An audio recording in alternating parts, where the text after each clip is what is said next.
That would be me, all right. Good morning. I'm Art Bell, and coming up in a moment, Sean David Morton, and I affectionately like to say the guy with more hits than Mark McGuire, and he does have a lot of hits. He makes predictions, and he makes them on the air where they are duly recorded, and the hit rate is absolutely astounding. I think most of you know that, and that's Sean Morton coming up in a moment. The headlines out there right now, folks, are that the weather is changing all around us right now here in the desert. It's raining, cats and dogs, thunderstorms, you name it. We've got 5 more days of rain ahead of us after a couple of weeks of rain. We shouldn't be having rain out here in the desert. Shouldn't be happening in areas where the rain ought to be. It is not. Forming over the northeast part of the country right now, as I said to my earlier audience, you remember The Perfect Storm, that movie about that storm that the hurricane in the front that merged over the ocean, lost a fishing vessel, made the movie about it. Well, now we have the perfect storm perhaps forming on land, our land. These are two weather fronts that the meteorologists, for example, according to Reuters, say it's very unusual. It's not like anything we've seen in 50 years.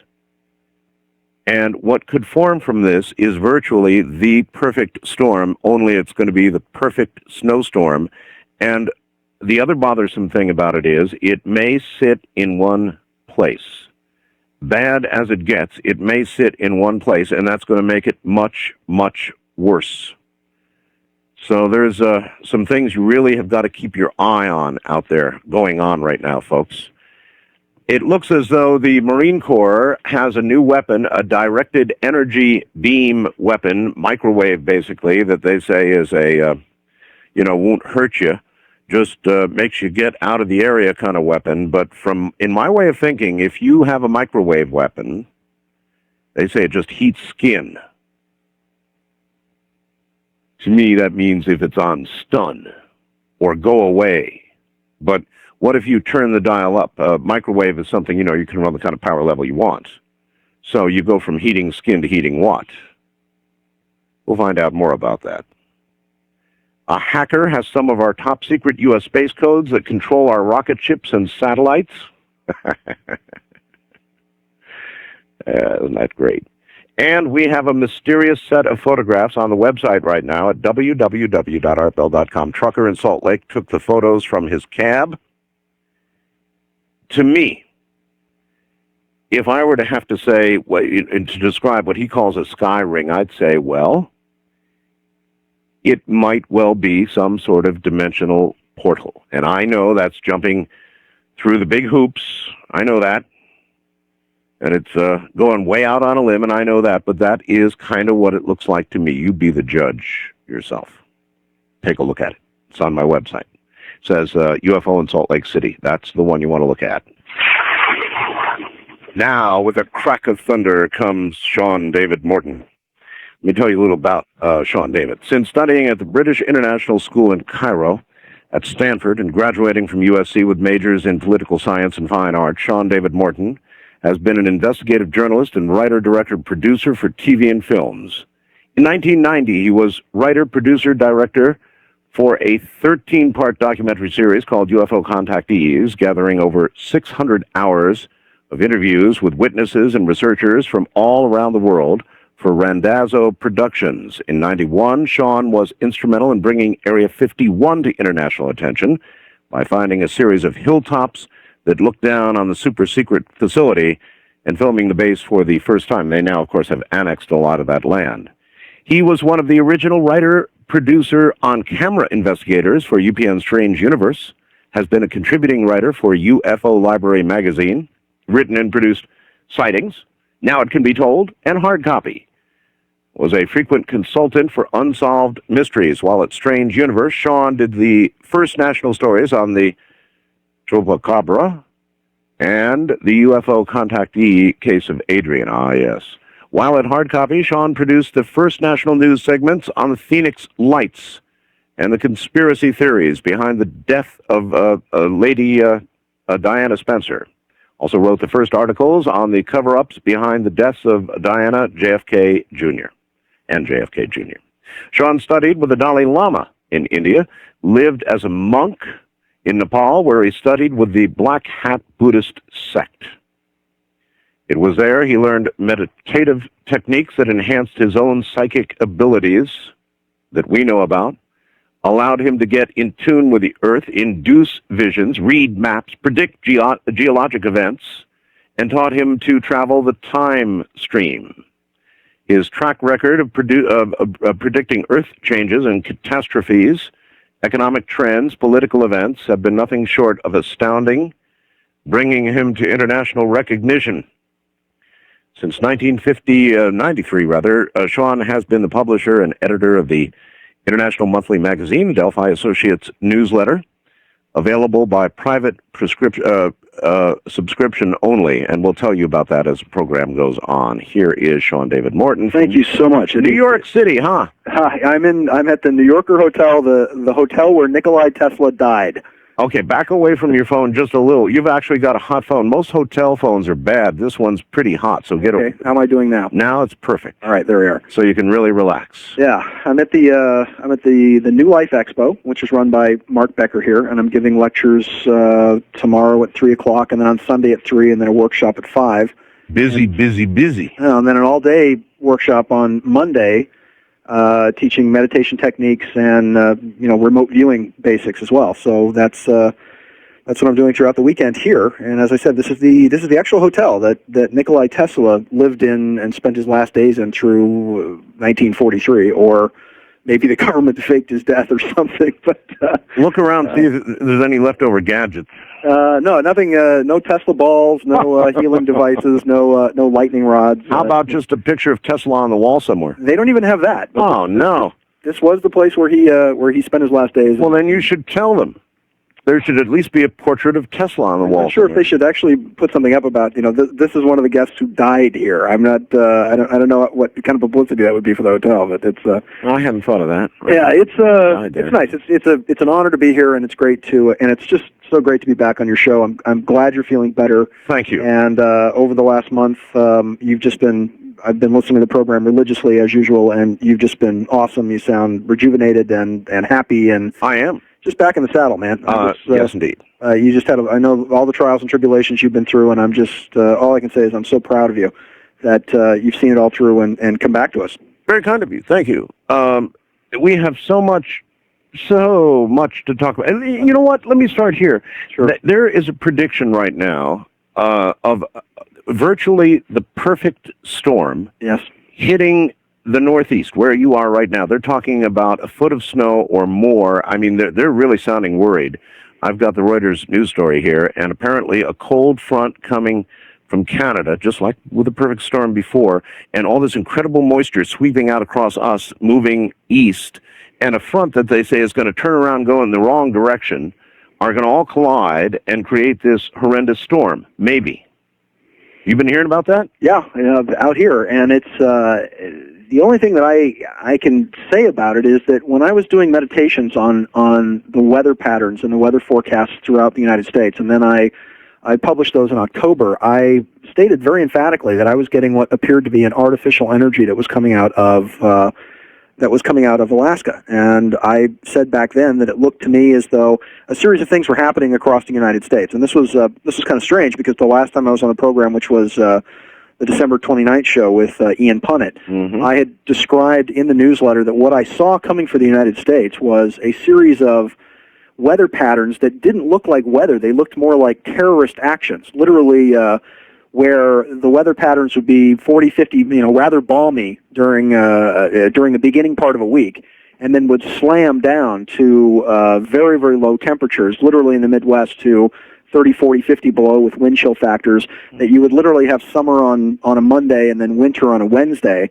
which has in fact happened in California, where we had, and that was exactly the headline, was summer on Monday, winter on Wednesday, because it was 50, 60, it was about 55 degrees or so in Hermosa Beach where I live, and then on Wednesday it actually snowed as far down as the San Fernando Valley. And there's drought where there should be water, and water where there should be drought. Well, some things, and I realized this because then on February 19th on your show, you had people who had called in reporting these unusual radio signals. And, of course, my prediction was that every time I went up to Alaska, I just got this white noise, this harsh buzz that looked to me as though it was actually grabbing onto natural weather patterns and then slamming them down the western coast of the United States. Well, let me tell you what I know. 3.39 megahertz, Sean, had a heart-pounding... I mean, this sucker was strong.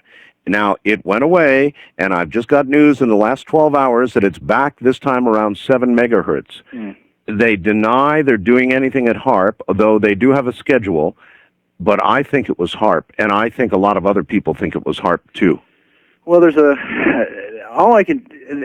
series of these facilities around the world that when they turn them on, just create holes in the weather pattern. There's one in Alaska. There's another one in Canada. And this is not something that's limited to terrestrial phenomenon either. You and I both know that they used a version of HARP in Desert Storm. And remember a long time ago, 2 years ago, we were talking about this, how the Russians were actually offering to alter weather in Madagascar. Remember that story? Oh, yes, absolutely. They were going to produce a typhoon there. That is actually a space-based application, and that's the crude stuff that the Russians have. But this is a space-based application of the HARP technology, and it's actually pretty easy. If you have one of these satellites in space, it can actually pound down ions into the onto the various jet streams on Earth and actually create these sort of whacked out weather patterns. Now, whether or not they're doing this on purpose, or the other aspect of this could be that they're cranking up the HARP project for whatever military actions we're about ready to take in the Middle East. This could be the opening salvo of a renewed Star Wars platform, which Bush is talking about reactivating, and be some kind of warning to the Red Chinese, basically saying that this is the kind of thing that we've got, and that we can induce either certain weather patterns, or some people believe that they can actually use these satellites to actually create earthquakes from space as well. There was a movie called Dark Passage. It was a Steven Seagal film where they actually had a pulse detonation satellite in space. That is the real deal. I mean, Seagal spent a lot of time in CIA, and they can actually use these space-based satellites to induce quakes from space. So what's going on with the weather patterns just seems to me as though there's been a lot of monkeying around with the natural patterns of the weather using this using these artificial devices that generate gigantic fields of energy. And when they first talked to these various scientists about, well, what happens when you turn this thing on and it begins to grab onto the jet stream and begins to alter weather patterns all across North America, specifically coming through Alaska and then coming through the central part of the United States, I mean, literally, their quoted response in Popular Science magazine was, oh, well, I guess we'll see. Yeah, that's right. No, that is accurate. They do admit that this technology may well affect the weather at the higher power levels, and the signal I was hearing, Sean, was a much, much higher power level. And then after we noticed it was there, which, by the way, was unannounced on any HARP page, it went away. Yeah. It went away and shifted frequency. So something's crooked, and I have a feeling it's us. I sent you, did you get the package that I sent you that I mailed out early? No, sadly, we did not. I have, of course, all the topics that we're probably going to cover if we have time tonight, but not the newsletter. Well, the one thing that I wanted that I was sending you is I sent this off to you early Wednesday morning, and this was directly before the Seattle quake happened. But on page 13 of the newsletter, when I was actually scanning the maps, and we'll get into this because what I'd like to do is sort of move across the world in the United States, but I'll quote from the newsletter from February 21st. Moving across the United States, we're currently seeing this massive storm front settling in on the eastern U.S. We have a very hot summer to look forward to all across the eastern seaboard after this bizarre winter. Once again, I'm picking up earthquake activity in New York, picking it up in the Adirondack Mountains, all the way into Connecticut and New York. Not big, but it appears to be a swarm of quakes. But once again, I saw this along with actually predicting a very deep earthquake in Seattle at the top of the Juan de Fuco Fault. You predicted that in the newsletter? This was February 21st. This is the newsletter I tried to send you. That's all right. Well, by now, well, okay. Even though I don't have it in it doesn't matter. A million people out there, well, not a million, but a lot of people out there have that newsletter sitting in front of them. So you predicted a big quake. Well, I'll give you the exact quote. This is from page 14. Yeah, read it precisely. Looking at Washington and Oregon, I am getting rumblings. The last half of this year is going to be hellish. I'm picking up rumblings around Mount Baker and the Strait of Juan de Fuca. Rainier activates with deep earthquakes in a 7.0 range. I'm getting the image of an old Indian man in a white cloak readjusting his position, almost as if his legs were asleep. So there will be rumblings and deep earthquakes around Rainier about a year or so before it blows.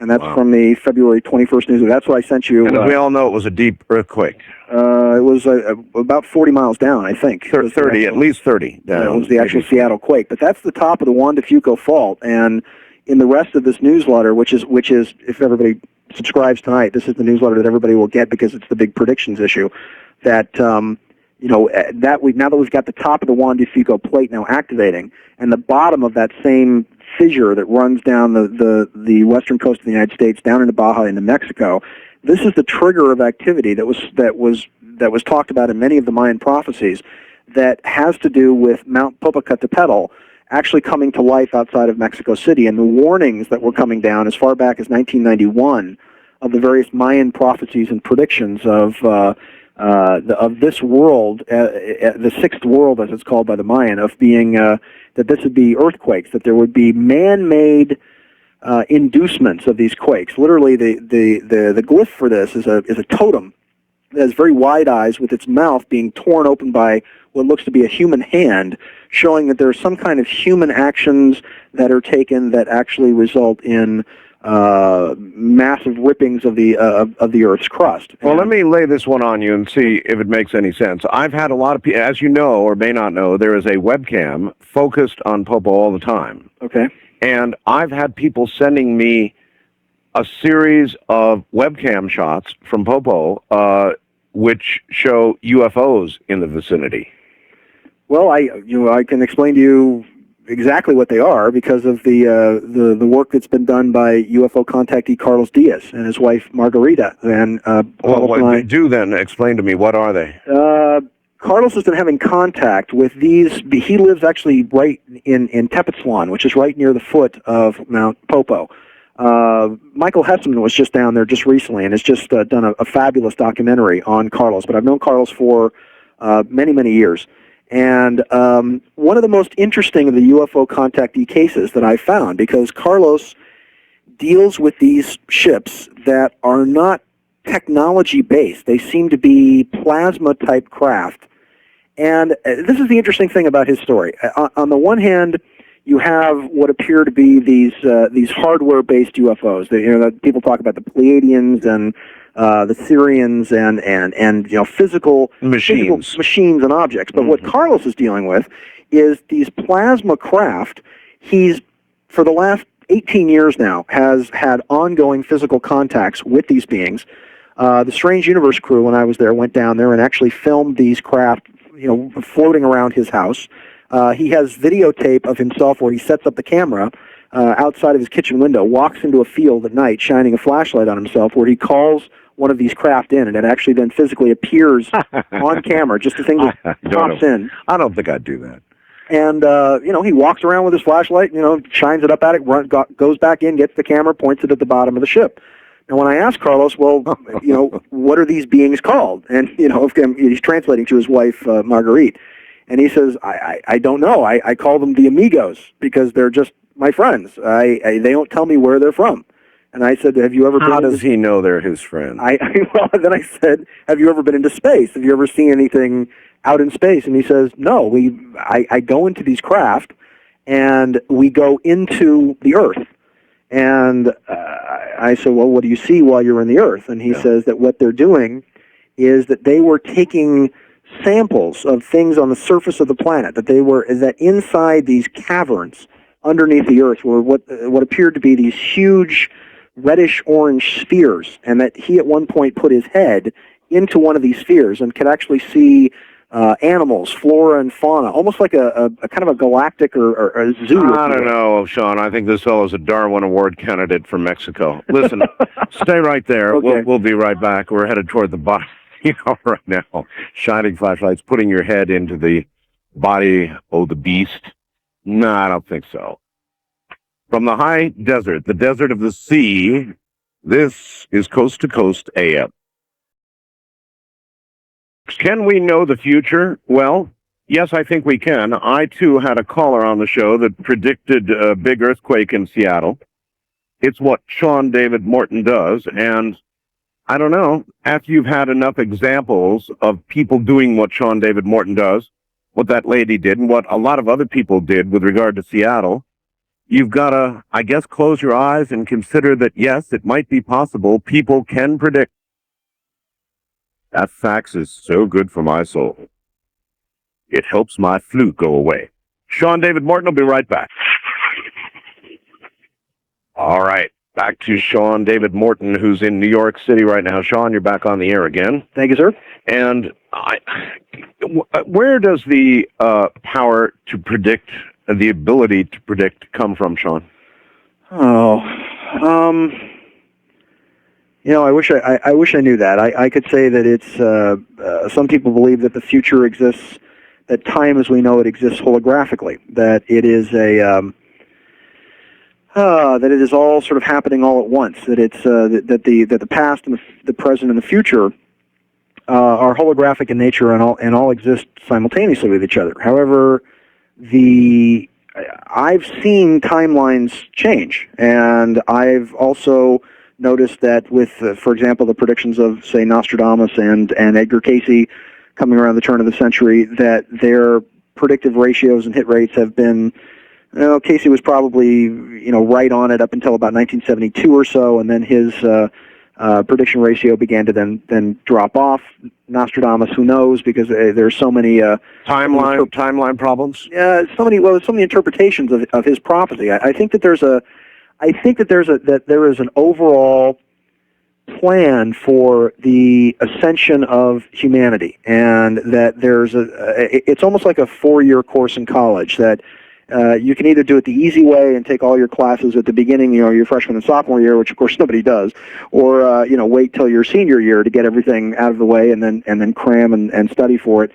The way that I learned how to do this primarily was just had to do with having a natural ability. It seems that magical sort of superhero stories are much more popular. Police scientist Barry Allen was mixing chemicals and was struck by a bolt of lightning and became the Human Flash. That's not the way it happened with me. I just had I had a natural ability that all my life I've been interested in this, and I've sought teachers out and people and individuals out to help me hone this ability. And it's been many years of study and training and hard work. I had the good fortune of meeting people like Dr. Russell Targ about 20 years ago, who introduced me to remote viewing. His daughter Elizabeth and I became very good friends. In the Bible Belt, Sean, they would want you to say your power comes from God. Yeah, but I could say that. But it's breath comes from God, life comes from God, spirit comes from God. I could say that in the same aspect as saying that when I put myself into this meditative state and I meditate on the maps, I can pretty much go where I want.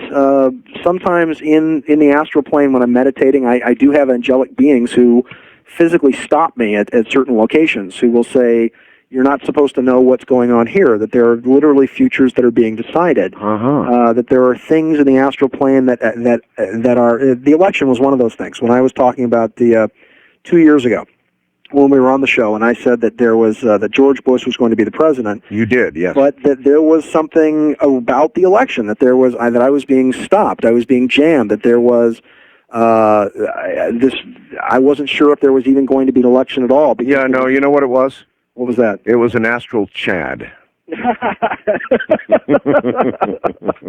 That's pretty much exactly right. It's, I get to sort of cruise and go where I want to go. It is just that, on the one hand, there is a predestiny, and I think that there is a plan that everybody comes to this planet with some kind of mass agreement that there are certain classes that we need to take, that there are certain experiences that we have to have as a group soul, as a group mind. How we get there as to whether or not it's going to be the hard way through some kind of mass destruction or a global apocalyptic cataclysm, or whether or not it comes through a growing knowingness and comes through a gentle trickling down of the Christ consciousness into the atmosphere. We're seeing since 1985 a whole new sort of root race, what I call the children of the violet ray, are now being born, and that these children are now coming in with some of them are actually being born with an extra strand of DNA, with more access to the DNA. We're discovering now that the human DNA is sort of choked off at the top. Now, do you really know that for sure, that we're having children born with an extra strand of DNA? Well, are you sure? The interview that I ran, once again, and this is in my current newsletter, actually the March newsletter. There was the March and the February newsletter, talks about a doctor in Mount Shasta that I ran an interview with specifically, who was stating that he's running into these children that he calls the children of the violet ray, and it's a long article in the newsletter. But we must eliminate them now before they propagate. Well, if you really think about it, and we think that that humanity has 46 base pairs per turn of DNA. Yes. And that only separates human beings from monkeys and the majority of politicians by about 2 strands. Right. And that they're now discovering that there's sort of a crystalline block at the top of the DNA, saying that it's called junk DNA. That they say that there's all this other stuff that sits at the top of the DNA chain. And this goes into, I mean, the theory gets very, very deep, because it goes into a lot of Zecharia Sitchin's work, and goes into the ancient times in the Bible when supposedly human beings used to be able to live. All right, let's see if I got it straight. Then this supposed so-called junk DNA you take, or someone takes, to be actually the formation of a new strand of DNA, something a work in progress, so to speak. An expansion of the DNA helix that will lead to a mutation, a positive ascension mutation of humanity to, I think, the next level. And Edgar Casey called it the infusement of the Christ consciousness. There are intimations in the prophecy and timeline of the Great Pyramid of Giza that talk about the Christ consciousness returning in the air, literally an atmospheric seeping, if you will, that is subtly changing the DNA of the planet in general, that would then become physical, began to physically manifest beginning in actually 1985, and bring on possibly a whole new generation of these new kids that are coming in, the 14th generation of America, the millennium generation, that are going to have a great deal to do with many of the changes in consciousness that are about ready to happen, not just in the United States. The United States, I think, is going to lead a lot of it. Being my theory of the U.S., the United States, and Canada being very much the new kingdom of heaven, but having to do with this whole evolution of consciousness, which I think, 500 years or so from now, is not going to be what is going to be looked back upon as the most remarkable aspect of the 20th and the early part of the 21st century. Is not going to be so much the technological achievements. It's going to be the spiritual advancements of people from many religions beginning to come together and finding the commonality and the common bond between their religions and their knowledge of the power of the Creator and the power of the Father and the power of the Source. Well, a lot of people who are in the NASDAQ are getting religion now. Now, that goes to one of your predictions too, doesn't it? You made several predictions about the stock market going way back when. What were they? Well, the big thing was that talking about, and once again, this is going back. Sean, you're going to have to stay a little away from that phone. Okay, so this is going back about 2 years or so ago, talking specifically about how the NASDAQ starts to quack and the Dow turns to wow. But that my prediction originally was that you would see a crash in October directly before the elections. The date I gave was the 19th of October, and the actual crash occurred on the 12th. That you'd begin to see a selling off of the stock market beginning right after Labor Day in September. And this goes all the way through 2000 of exact predictions of the beginning of the downward slide of the market in February. Yeah, but right now, it's like my little commercial sounder. It's like the trash can's falling down the stairs, some lady called it, and the market is just continuing to fall down the stairs. It's awful. I mean, the NASDAQ is down over half. The Dow is just getting whacked. I mean, where do we go from here? What do you see for the market ahead? Well, this is kind of the stuff that I say for the newsletter, because it's got charts, and I can tell you that the NASDAQ will continue to slide, and there are 2 potential scenarios that are actually coming out of the NASDAQ and the Dow Jones. With the NASDAQ, and this is going to be the real panic point, and this is one of the things that in the predictions issue of the newsletter, I put the graphs in there of the Elliott wave charts that we ran, because we ran the mathematics on both of the charts, on the NASDAQ chart and also on the Dow Jones Industrial Average, Yes. that the seller is going to be 1789. So you're looking at over the next 6 weeks, a continued drop in the NASDAQ. Down to 1789? Down to 1789. That's the bottom of the seller. Now, two things are going to occur. If the NAS goes to 1789 and begins to how can we say, sort of zigzag back upwards. Even if it goes sideways for a while, right about then, we'll be okay. And the NASDAQ will continue to rise. I'm not sure what exactly makes it go up, but I think first quarter earnings actually come out. They're not as bad as everyone expects. There's a lot of new advancements in broadband, in a whole new series of mathematical algorithms. They're about ready to be introduced. There's a whole chunk of military technology that is coming from our little buddies out at Area 51, if you get my drift. That is that there are a series of front companies, and these front companies acting as literally public sector downloads for Area 51. Companies like Connection Technologies, companies like Omnigon, they have literally come up with what I believe an alien form of mathematics that will increase broadband transmission speed. I'm laughing because what you're saying about front companies is what Philip Corso said happened to all the Roswell stuff, that was introduced through front companies. Same deal. This is exactly what's happening now, and everything that's been developed out at 51, everything from what they call quantum computing to DNA computers to advancements in nanotechnology, the biggest one being a new form of mathematical algorithms that will increase broadband speeds by about 10,000 times over current phone lines. And this is not science fiction. I mean, I have, for example, Omnigon. I got a prospectus from them, and this is what they claim in their prospectus, that they're actually able to do with this new technology they're about to introduce. And well, I thought on POTS lines there was a limit, a wall that you hit that you can't go past, and it's not that far away. In other words, we're almost there at about 50K. You know, about 50,000 kilobytes. You're done. Well, this is with the current technology and with the current algorithms and the current math they're using now. And as far as I understand it, from what I've read from these prospectuses, and once again, these companies read like who's of the spook world. I mean, the woman I spoke to who's the communications director for the company, was the overseas director for the CIA for 28 years. And, you know, her husband worked at Area 51, National Reconnaissance Office, ONI, for about 16 years or so. So this is like a who's who of the spook world that is doing this, these downloads into our technology sectors. If that were to happen, it would change the world.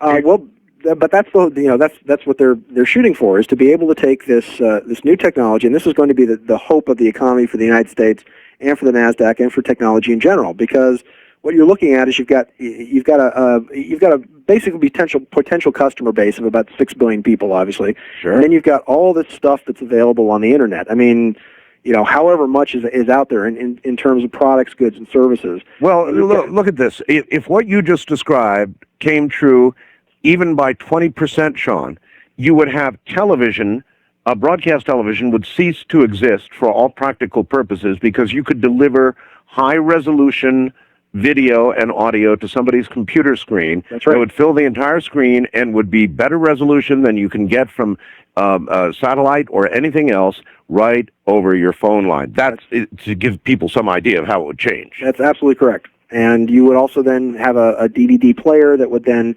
directly connect into it, and of course you could then download movies and do whatever it is you wanted that way. Before I go into the rest of the NASDAQ, let me just give you a couple of I think sort of interesting predictions for what's ahead. Sure. As far as a lot of the technology goes, the biggest thing that we're going to have to watch out for is that terrorists are about to go high tech. Osama bin Laden has actually been bragging in the press about how his Islamic Jihad is going to attack the computer systems of the United States. And there's going to be a new supercomputer virus that is going to be released in the world's computer infrastructure, and actually use a form of artificial intelligence which will study the host environment and then alter the virus will actually alter itself based on the unique structure of the system that they're infecting. And wonderful. America, great, just what we need. Well, all these countries will be crippled, and I want you to remember this term because you're going to hear a lot about it. They're called polymorphic viruses. And they're going to alter code to evade detection and wreak a huge amount of damage. And these PVs, as they'll be called, will cause billions of dollars worth of damage in lost data.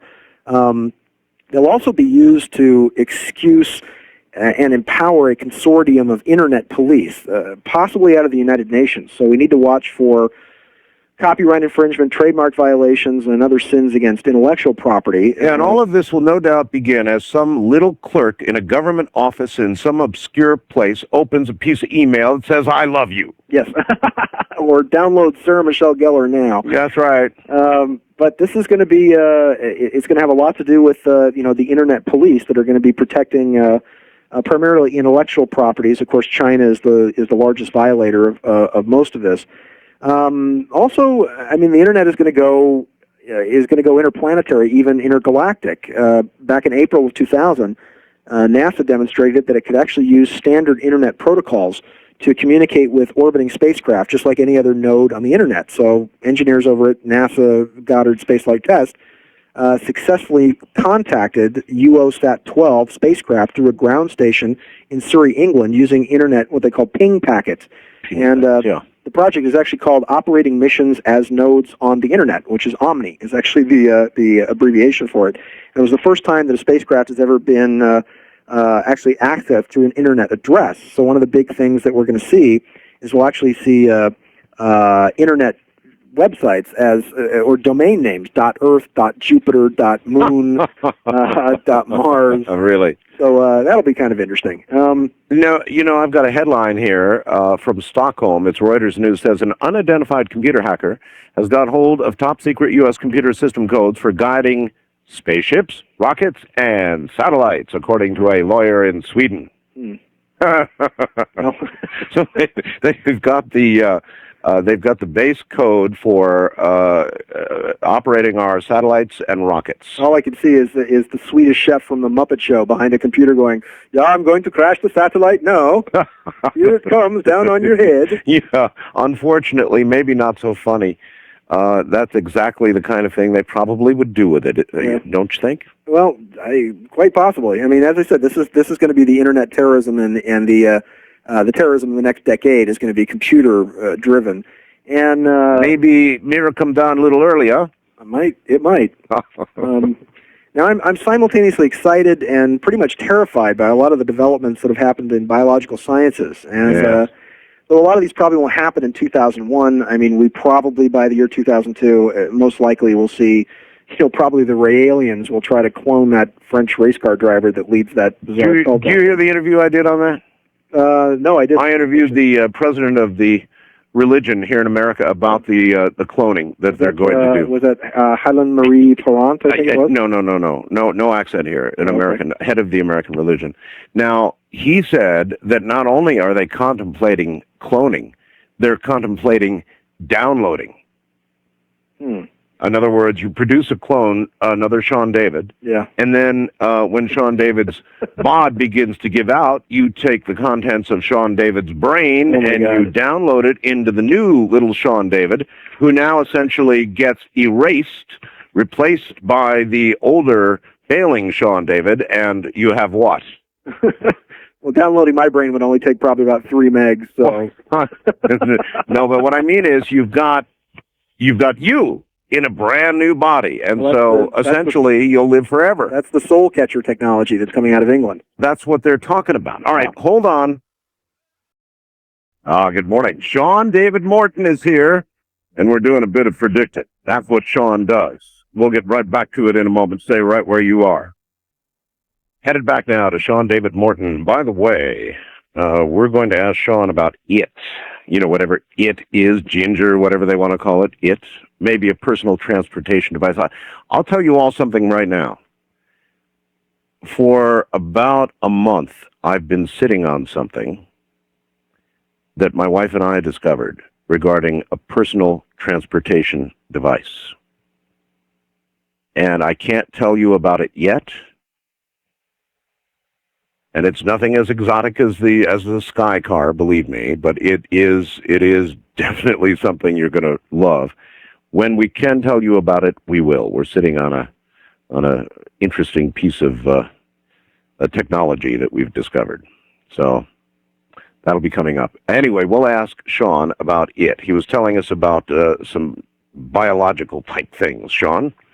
Yeah, well, we're getting back into, and I guess we'll talk about it later on in the show. It's the biggest type for something that, well, it'll be interesting, let's put it that way, but nothing that'll revolutionize humanity as we're talking about.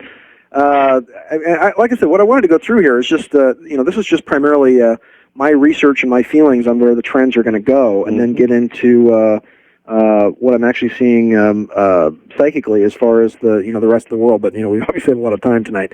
And also, the new format of the show is great. I actually feel as though we get a chance to actually have a conversation now. That's right. That's right.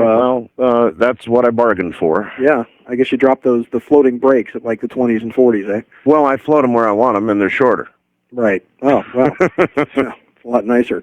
So here it is. I'm sort of simultaneously excited and really terrified by a lot of the developments in biological sciences. And as I was saying, that these probably won't happen in 2001, but we're literally facing what I think is like that Fox television show Dark Angel, kind of a Dark Angel reality that's not that far away. And I do believe that genetic engineering has been in operation in the military for at least the past 10 years, probably as far back as evidence that I've seen points to various types of genetic engineering that can crossbreed various species as far back as 1978. But it's, for example, David Smith, who's the Vice President of Technology for Futurist, talks about the age of bio, and that computing power will surpass human brain power by 2040. And I think that it's more like 2010, because these secret sections of the military and the shadow government have had DNA-based computers now for about 10 years, and these are just now in the process of being downloaded into the public sector. Also, nanotechnology researchers are plotting how to harness the power of the internet. Because all right, before you go too much further, let me read you this. I hold on to all this stuff. I don't know why. This is from the New Scientist. It's entitled, "A New Artificial Intelligence Program Could Be Smart Enough to Learn Language the Way We Do." And they're calling it HAL. A computerized toddler called HAL is the first AI program to understand everyday language. Now, they're saying it's equivalent to the linguistic abilities of a 5-year-old. Oh, my. Yeah, that's now. Wow. Well, it's as I said, my prediction has been that by about 2000, I'd say as early as 2005, but between 2007, I mean, you'll be able to go to the store and pay about $3,500 or so for a computer that will basically be able to almost about 80% worth rival the human brain. I wonder how many computers between now and then I'm going to have to buy. Probably a lot. It depends on if you have Apples or IBMs, I suppose. But it's and nanotech is really going to be where a lot of this is going to be about. I mean, currently in nanotechnology, they can actually get sort of lumps of nanotech to take on rudimentary shapes and sizes. You can yell at this thing, and it'll become like an ashtray or a ball or a sphere or a square. You're kidding. You can yell at it? Yeah, you can actually. It's voice commanded, and that's one of the things about the nanotechnology that they're going to start. Once it gets small enough, you can actually put this stuff into paint, where you paint your car and you run an electrical pulse through the car. It'll change the color of your car. They'll have... that'll help the police. Oh, I'll tell you. But they're looking at stuff where you can actually... they're talking now about... there's a group that's searching for volunteers to download a screensaver on their computers that would automatically route unused central processing unit time into this project's central processor. And the group says that this Dream Team group talks about actually using all of this extra processing time to help them mold molecules that are needed to build into a nanocomputer that's only a few thousandths of an atom's thick. Also, they'll be able to use a type of paint that they'll be able to paint up on a whiteboard and actually use as a display screen. It's sort of it's a download of what the NSA is calling spy dust, and it's just some of the remarkable things that are out there. And this leads into sort of the ginger thing again, but a whole new thing that was introduced on the Cadillacs last year is what they call automotive telematics, which is dashboard technology that combines the heads-up transparent screen display, which pops up on your windshield, with voice recognition, audio, hands-free cell phone, navigation, internet connectivity, and email in cars. And, I mean, all we used to have to worry about was that blonde doing 90 talking on the phone doing her makeup. And, Yeah. now we've got to worry that, some geek is going to be downloading pictures of Sheriff Michelle Gellar in his car. That'll help the police, too. Yeah, and but this is going to be the big thing. This is going to be Detroit's big new move, is to be able to basically be mobile internet service providers and be able to clip you for anywhere from $50 to $150 a month, so you can have all this stuff in your car. And of course, the dashboard PCs were installed in the Cadillacs last year, and it is one of the most complex, investment-intensive growth areas. But it seems to be easy to sell in a boardroom. And this is the kind of part that sort of pisses me off. I mean, the sad part is they won't mass produce a car which runs on water or hydrogen or super clean fuel cells. No. Yeah, but computer geeks can now download pictures in their cars. So, I mean, I'm still stuck on the little blob of nanotechnology that you can yell at. Ashtray. and become different. Pen with ink. I mean, whatever you need at the moment. That would be incredible. You really think that's going to happen? Like the guy in Terminator. That's the technology as they've developed it. That's the edge of the technology now. So it's not a question of if they'll develop it; it's what they have now. That this is a blob of nanotech that you can actually will recognize a voice command to take on a various shape. That's excellent. So just like the guy in Terminator that could form, he can form rudimentary objects, knives, clubs, stabbing tools, from Terminator. Yeah, let me yell at my little blob here. Britney Spears. Oh God, that probably is where we're headed. All right, so this is all leading us to the NASDAQ, because I wanted to just talk about, these are some of the technological things. The biggest things that are going to tank in the next year are going to be things like application service providers. I mean, those are just going to go right down the tubes. 60% of what they call ASPs are going to fail within the next year. Wow. There's also going to be there's also a heavy dose of layoffs in the e-commerce sector.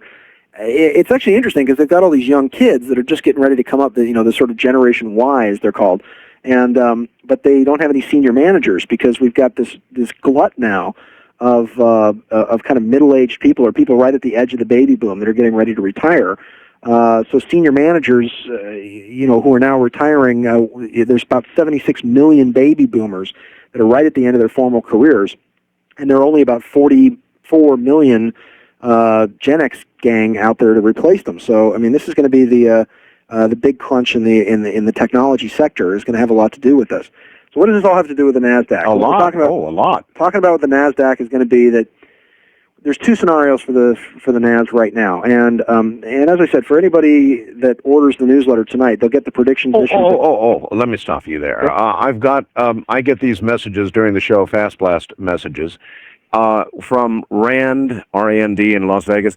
Tells you on his website will not allow us to subscribe to his newsletter, and can he give us the information over the air? You have any knowledge of that? Are you having trouble? How strange. Well, it's actually, well, you're supposed to be able to click on a window, and it should take you to a shopping cart that would Maybe it's overloaded. That's quite possible. We've opened up the website to unlimited bandwidth for this evening, but we also have operators standing by. There's a whole team of people that are standing by just for tonight's program. All right, so if you want the newsletter, obviously, you've got a phone number, right? People want to call the toll-free number, which is 888-452-7999. Have you opened it up to unlimited operators? Yes. Well, we've got about 20 people standing by getting ready to take the calls. All right, 888-452-7999. And you can also check out the website at, hopefully, I don't know if it's working or not, but you can get the information actually off the website at www.delphi Associates, that's one word, DELTHI, Associates, ASSOCIATES.org. And by the way, newsletter subscriptions, it's $60 for 12 issues for 1 year. We also have an Honored Elder Senior rate, which is $45. And we are an IRS-recognized... How old do you have to be for that? 65. 65. In my town, they give me some discounts now, and I'm 55. Well, then I'll give you the discount. And listen, if you couldn't get all that written down, we've got the link to Delphi Associates, and your website is, I can report to you, up. I just now went to it. Okay, DelphiAssociates.org, 888-452-7999. And we also, it's all tax deductible as well. We're an IRS recognized religious educational organization. Are you? We don't turn anybody away. So we actually have a very large, I said this on your show before, that we give the newsletter for free to people that are indigent, handicapped, incarcerated. So we're not trying to clip anybody for the cash. You're going to get. Do you know how many letters I get from people in the joint? Yeah, and I have a lot of them as subscribers to the newsletter, and it's a pleasure for me to do it. I don't judge these people. I figure if there's anything that I can do, to help make their lives better, so that when they get out, they become better people and evolve while they're in there. That's great with me. So, yeah, but obviously it is the suggested donations for the newsletter that make things happen. So it's $60 for a regular donation, $45 for the seniors, and if you want to send us a snail mail. It's PRI, which is the Prophecy Research Institute, and you can make your checks payable to PRI at 2207 Hermosa Avenue. That's Hermosa, means beautiful in Spanish. And we're in Hermosa Beach, Hermosa Beach, California, 90254. So, all right, and the phone number again is 888-452-7999.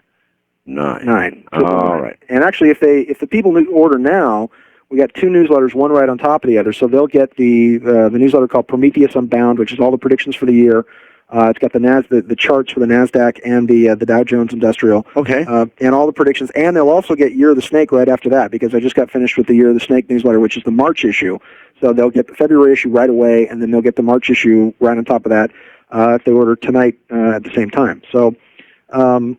And thank you for letting me plug the newsletter. I do appreciate it. So here's the NASDAQ. The NASDAQ is, and I'll give you two scenarios for what's going to happen now. If the NASDAQ goes below 1789, that's the seller for the NASDAQ right now. That's what we call the barrier resistance line at the bottom. Right. Let me give you the pessimistic prediction. The pessimistic prediction is that if the NASDAQ drops below 1789 and actually continues downward to about 1700. We're screwed. It's just, it's basically going to be, the beginning of the Silicon Valley Depression. It's. I can't believe it could. Not with the technology that you just talked about that's on the way. It just can't tank that far. Well, I don't think I believe that. If it does, that's the worst case scenario. The worst case scenario is that if the NASDAQ goes down to 1700, and this is once again we're in a 6 week from now through March to the beginning of April, and I see the actual bottom of the NASDAQ coming about 1789, about the 15th of April or so. So you're going to see a downward slide of the NASDAQ. You're then going to, and this is the worst case scenario. All right, well then let's hope it's not here's the best case scenario. Yeah, give me the best case. The best case scenario for this is going to be the NASDAQ will bounce off the barrier resistance line of 1789. And if it goes to 1789 and then starts to go sideways, in other words, through April and May, right? The NASDAQ will recover this year, and I do believe that by October of this year, you will actually see the NASDAQ up, and I will make a conservative estimate. My conservative estimate is you will see the NASDAQ at about 3,600, but a high for this year of back up to 4,100 or so by the end of this year. And that'll be that's the top. It'll reach the top of 4,100, and then it'll play back from that. The Dow Jones is actually going to do a lot better. And there's also two scenarios for the Dow Jones Industrial as well. If we see, and once again, I'll take this directly out of the, let me see, I'll find this in the newsletter here, and I'll just read you exactly what I picked up out of the newsletter here as far Fair as enough. I like public predictions. Okay, here we go. So here it is. I just read this one. As of February 19th, which is when the prediction was made and printed in the newsletter, 2001, the NASDAQ was at 2346. Of course, it's down to, I don't know what it's at today, 22 something. And the Dow Jones was at 10,715. So here we go. The NASDAQ will continue to downward trend in the next 6 weeks through late March to early April. The bottom of this projected wave will be around April 5th to the 17th, 2001, at 1789.69. At this point, one of two things will happen. I already explained that one. Yeah.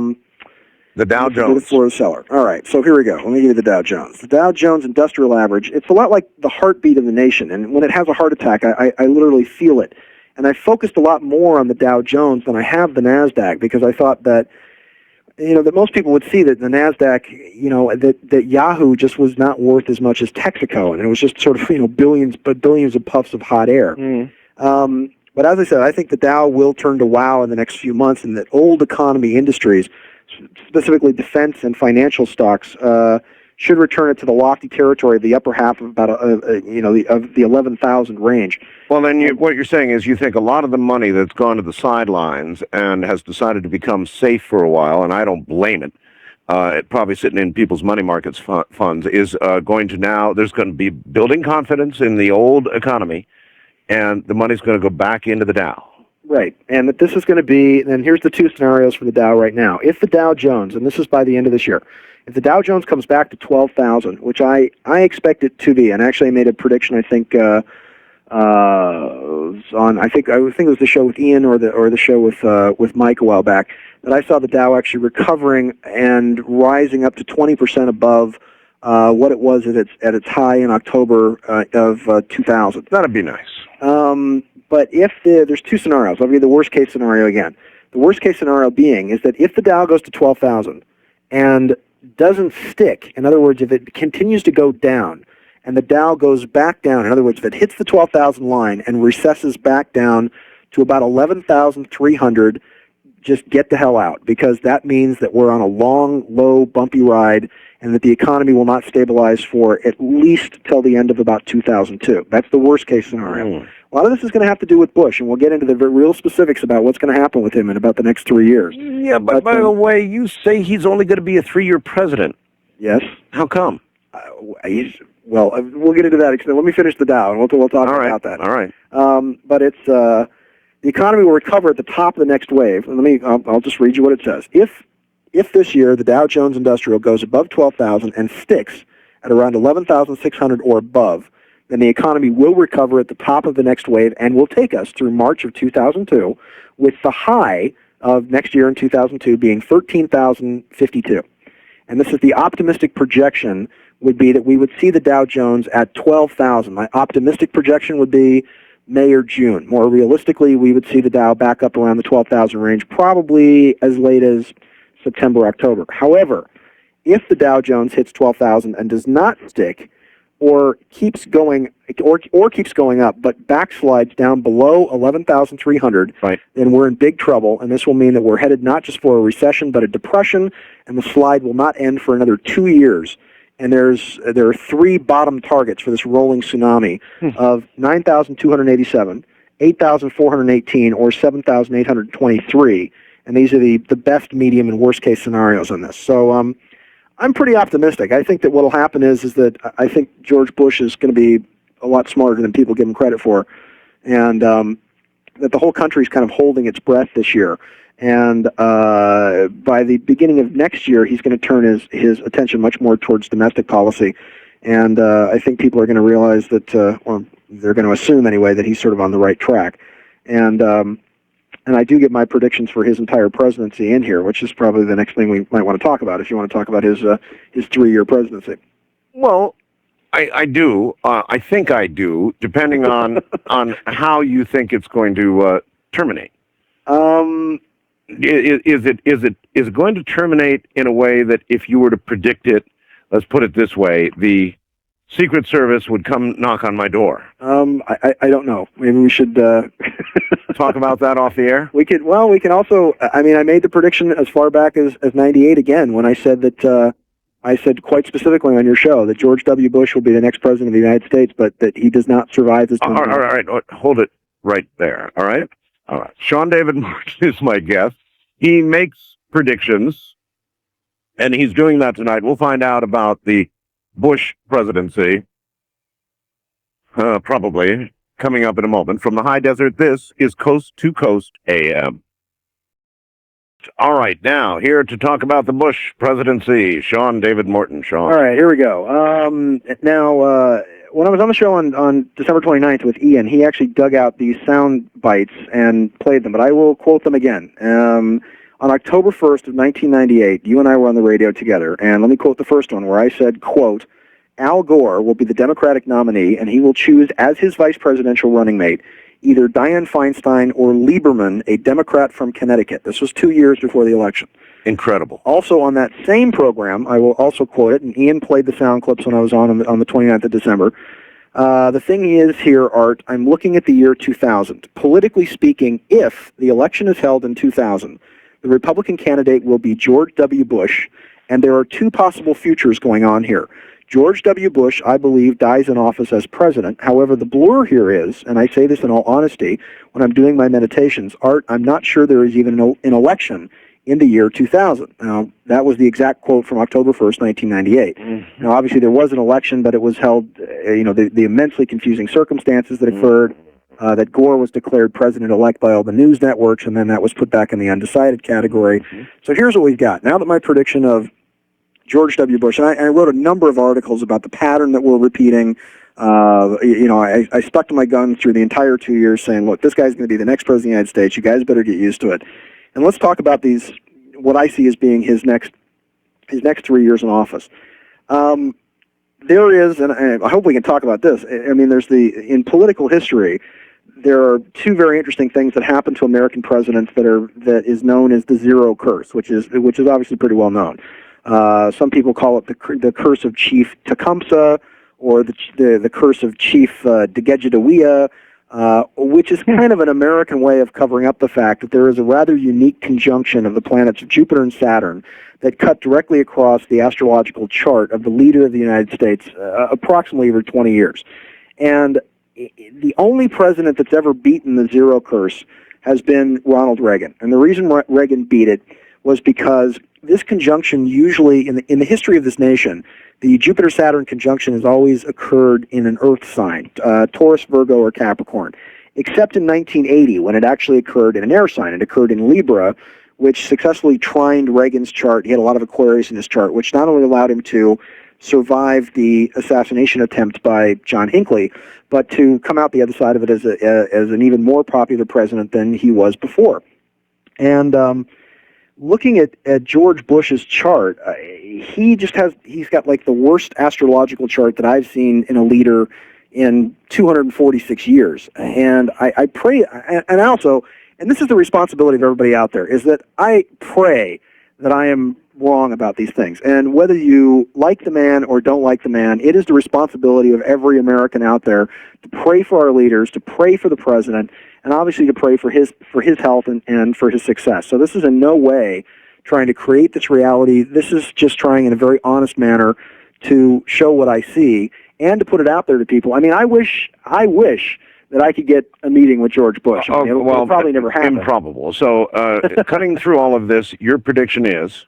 Well, we could describe his years in office, but I mean, there's two ways this ends up. And this is the disagreement that I've had with my team. When I turn this over to Stacy Dean, who's my astrologer, she sees health problems that he has in the year 2003. And that this has to do with his heart, it has to do with his stomach, it has to do with his digestive system. My prediction, I don't think we should talk about actually. All right, your prediction then would get me a visit, right? Well, the best way for people, if they want the prediction and they want the exact details of the next, get your newsletter, right? The newsletter. All right, but that issue aside, you would say that, right, or would you not? I mean, we're being as specific as we can be here. Your prediction would get me a visit that I don't want, right? Correct. Okay. Get you a visit Done. from guys then I understand exactly what you're saying. With no sense of humor. Yeah. Okay. Who would come in and say, you can't be saying this kind of stuff on the radio. Yep, I've got it. All right. And it has a lot to do with the violent times we're entering into and wars in the Middle East. And but I mean, as far as his presidency goes, his first year is going to be war. I mean, foreign affairs, Mexico, Canada, Eastern Europe. We're looking at Desert Storm 2. This massive, this is a Captain Obvious prediction, but, the massive trouble that we're about ready to get into in the Middle East. Now that Ariel Sharon has become the Prime Minister of Israel, and how that's now galvanizing all of the various Islamic states to sort of band together into this Islamic jihad that I've been talking about since 1994, that I think will eventually be led by a leader who will be called Jamal, actually, by the West, which means the beautiful one, but he's an Iranian cleric who kind of presents himself as a religious and military leader, and kind of combines this jihad together that winds up in a major war and some real devastation in Jerusalem by about 2006. So this is the building phases of this, but everybody's real unsure. The whole country sort of holds its breath for the first year. He deals with all these foreign affairs. He meets with foreign leaders. There's also going to be betrayal in his cabinet. This is the biggest thing that I see. When his father, George Bush, got in and is sort of advising him, and we've got Dick Cheney, we've got all the old warlords that came from the Bush administration, from the first Bush administration, Cheney, Colin Powell, Condoleezza Rice, all of these advisors he has around him. They sort of expected him to be kind of an I, Claudius sort of idiot prince emperor where they could actually rule the country behind its back. And it's not going to happen that way. He's a lot smarter than people give him credit for. And I see that there is going to be by the end of this year, you're going to see a lot of heads rolling and a lot of people being fired out of his administration, possibly even falling into the category of a real falling out with his father on this. Because I see sort of a night of the long knives where he is politically and really personally betrayed by people within his administration who are doing a lot of things behind his back. And George Bush's patriotism is not in question at all. I mean, he literally feels a deep pride for this country and all of its institutions, but he also firmly believes that the hand of God played a role in his being chosen and that he was anointed president by the personal hand of Jesus Christ Almighty. And he truly believes that he has a mission and believes that his presidency will be some kind of holy crusade. And how that gets him into trouble, and make no mistake about this, that the true powers behind the throne will quickly, correct the king who believes that he rules by divine right and doesn't really do what he's told. The second year he's going to be in office, he's going to be very slick. There's going to be obviously a lot of personal guffaws, a lot of snafus with his administration. He learns how to play the spin game. He hires the best spin experts, the people to handle him. He becomes much smoother at the press conferences, and he actually becomes an immensely popular American president. I mean, his approval rating, as far as the economy, as far as foreign affairs is going to go, is literally going to zoom up to the magical 73%. Assuming that your predictions on the economy go the positive direction. Correct, yeah. Well, I also think that, the economy was purposely manipulated in 2000, and I've said this over and over and over again, that the oil structures were manipulated, and of course Y2K, whether or not, the effect of Y2K is that even though it sort of turned out to be a bust, we still spent something like $350 billion fixing it, which is like $365 for every man, woman, and child in the United States. Well, my view of the whole thing was that those who did preparation for Y2K are probably well served by holding on to their stuff, because get ready for the weather, folks. It's going to be the weather and the earthquakes and everything that's about to happen. But economically, Greenspan and Tony Blair and Europe pumped billions of dollars into the world economy, basically had to have all this free floating cash just in case there was a run on the banks in regards to Y2K. And it didn't happen, right? This run on the bank. So what they had to do was they had to jack up the interest rate so they could get all that money back. And at the same time, so we've got the cost of Y2K, which were about $1 trillion worldwide. We've got all this free-floating money in all the banks just in case there were a run on the banks, which they had to get back, which means the interest rates had to go up. We had a manipulation of the oil markets where George Bush Sr. in February of 2000 went over and had a nice little conversation with his best buddy, the Emir of Kuwait, and asked him to cut oil supplies by 30%, which he did. And at the same time, you had a massive flood in Venezuela, which killed 30,000 people and destroyed the infrastructure, which is one of our main oil-producing countries. Right. But you had a series of manipulations of the oil markets, the stock markets, and the money markets to purposely implode the economy in an election year. Now, you have to remember, too, that predicting a crash of the stock market right before an election, for anybody else that would predict that would be, I guess you would call prediction suicide. You really think they did that? I mean, that's such a dark... There has never been, ever, a crash in the U.S. market before a presidential election in U.S. history, with the exception of this one. And yes, are they capable of it? Yes. Do I think they did it? Yes. And the whole thing, I think, was geared to put George W. Bush in office. Now, whether or not they had the power to single-handedly wreck the economy, certainly they didn't do anything to the, the NASDAQ sort of fell on its own because of the slowing down of the technology sector. I know, but manipulate oil and you manipulate everything. The rest of it, yeah. Yeah, sure. So his second year in office, he's going to be immensely successful because he's going to turn all of his energy onto domestic issues, and he's going to have the spin machine working. The focus is going to basically turn away from wars and foreign affairs. It's going to be all about domestic issues, education, a lot of tax cuts. The biggest thing this year is, after a huge fight with the Democrats, is that he's going to put through a major tax cut that will be more generous than I think is what's on the table now. An elimination of certain inheritance taxes, an elimination of... Now, where's he going to get the political power to do this? In other words, he's already talking about a tax cut twice the size that the Democrats want. How is he going to get one even bigger than he wants now, which the Democrats already consider overgenerous anyway? It's going to happen. And he's going to get that kind of political clout, huh? It's one of those predictions that he's going to be able to ram it through and he'll succeed. And strangely enough, one of his allies in the Senate, as weird as this sounds, he's becoming very good friends with Ted Kennedy, who is going to help him out. Ted Kennedy has been having a lot of dinners at the White House with Bush, has opposed him on things so far, like the Ashcroft nomination. But it'll be very interesting to see. It'll be a big political victory for him. And of course, then next year, when we get out of the whole war phase and what's going to go on with Desert Storm 2 and the actions in the Middle East.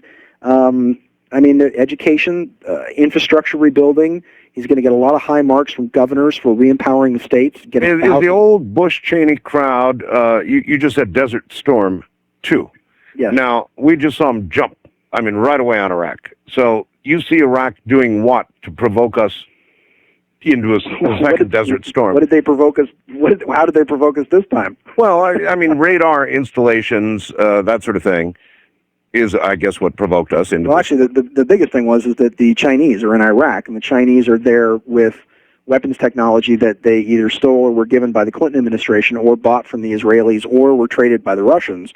And the Red Chinese are now building anti-aircraft missile installations in Iraq. And that's the big news about this is that the thing that triggered the airstrikes was the Chinese actually building these anti-aircraft, anti-missile, ways to shoot down our pilots. So bottom line, you think we're going to have another war with Iraq, right?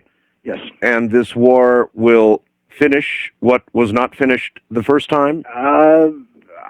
The only thing I can see is that, if we take him out of power, this is the problem. If we take Saddam out of power, and one of his crazy sons, Uday and Qassam, get in, it removes the entire reason for the United States being in the Middle East. We need the guy.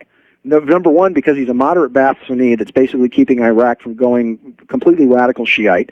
Number two, if we remove Saddam as the threat, what excuse do we still have to be there? Well, yeah, exactly right. We have had a policy of containment, almost like the old Cold War. Don't let them get too high, don't let them get too strong, but don't have them go away either. That's been our policy so far. Yeah. So then how would another war fit in there? It's going to be, a lot of it's going to have to do, once again, with Israel. It has to do with, the things, and this all triggers into, what I see as far as the Middle East, because I see Ariel Sharon, and one of the things that I predicted back in the October newsletter was the Likud party and Ariel Sharon becoming elected prime minister of Israel. That this acts as a lightning rod for the combination of the Islamic Jihad, which does lead to the Nostradamus third Antichrist. Nostradamus named Napoleon is the first Antichrist, Hitler is the second Antichrist, and this guy in a blue turban, the Persian Prince, as he called him, that leads this kind of Islamic confederation. So if there is another war, does Israel stay out of it or not? No, they're in the thick of it. It's also it's going to have a lot to do. It's mostly has to do with the Palestinians, because the biggest thing Saddam was never going to get. Saddam doesn't need Israel for anything.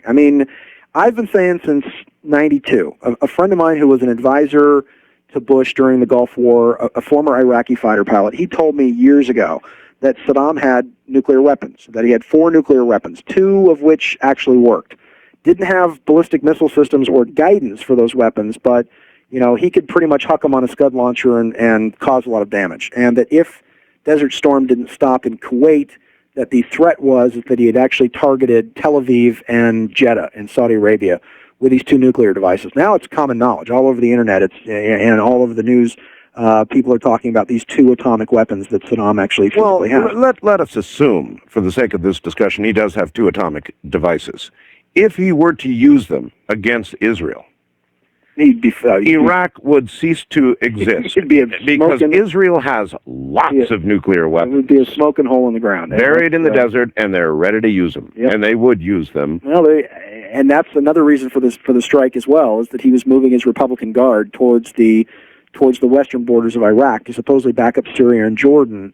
And this was when it was getting hot about 3 months or so ago.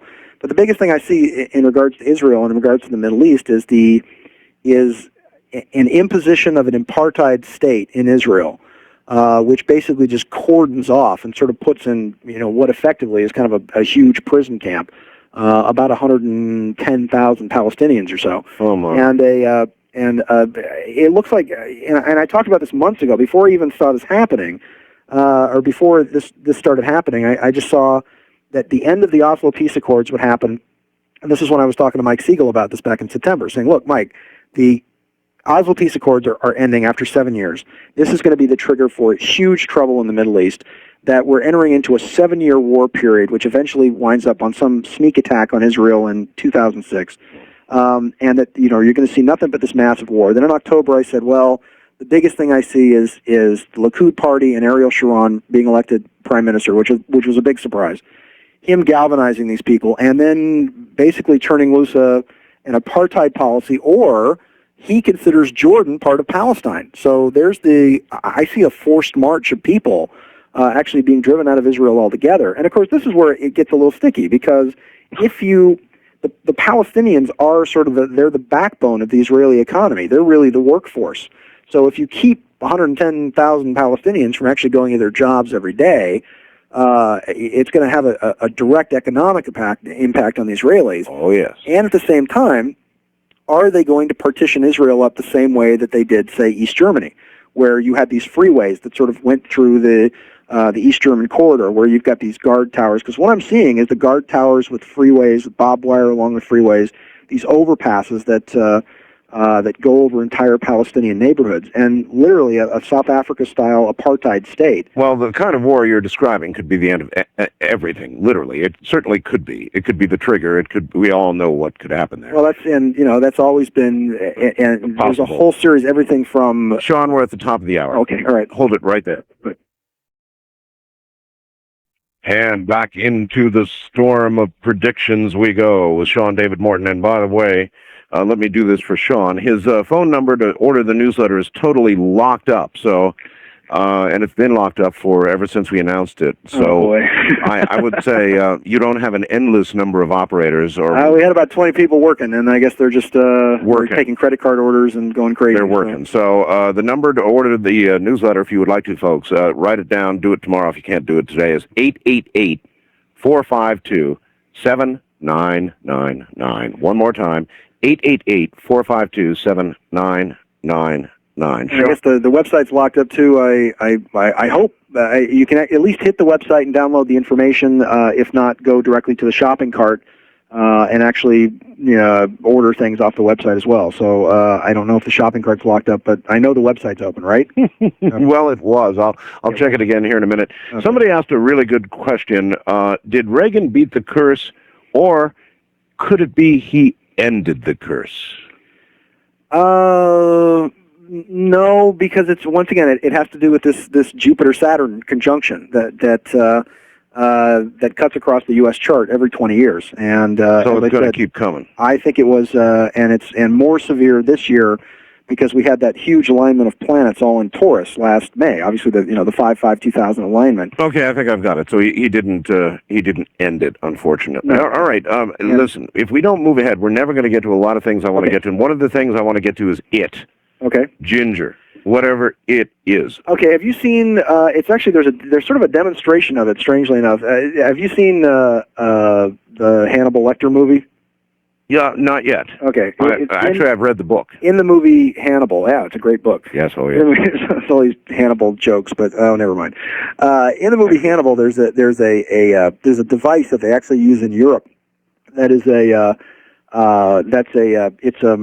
how can I describe it? It's a hand cart, and the hand cart has a series of rolling wheels on it that then lock up for them to take heavy things, refrigerators, statues, works of art upstairs. Yeah. What happens is that you actually see in the movie. I don't think it's wrecked it for anybody, but Hannibal ties a guy to one of these hand carts and sort of pushes him out a window. Yeah, that's right. But it's this actual cart that actually has these rolling wheels, and what it does is it has a a base of 4 wheels, so that when it comes up onto the stair, it actually locks, and then the other wheel then spins around like a tank. Yeah, but that like couldn't be. Yeah, but that couldn't be it. Look at these CEOs. Look at these big people that are saying it'll revolutionize things. Communities will be built around it. Come on, that's not. I think it's just I think it's a motorized rascal that can basically climb stairs and jump curbs. There's nothing, as I see it, as being anything revolutionary. And once again, I haven't remote viewed this. I've looked at the stuff on the patent website just like you have, but I have studied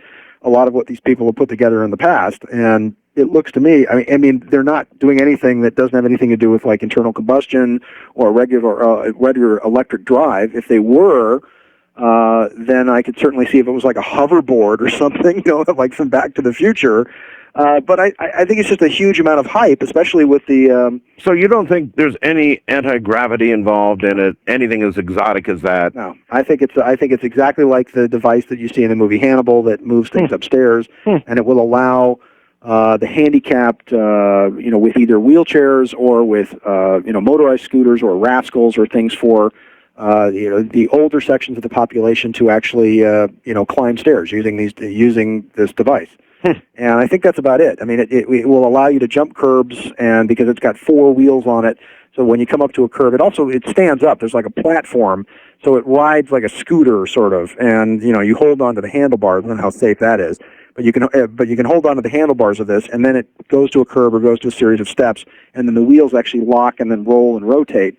To go up and down. And it's my personal opinion after studying this, and as I said, I haven't remote viewed it. It's just my journalistic research looking into it. I think that's all it is, and I think it's just a huge amount of hype for nothing. And I wish to God it was something like anti-gravity or a hoverboard or cold fusion or something incredible and amazing that would actually live up to the hype, but I don't think it is. Okay.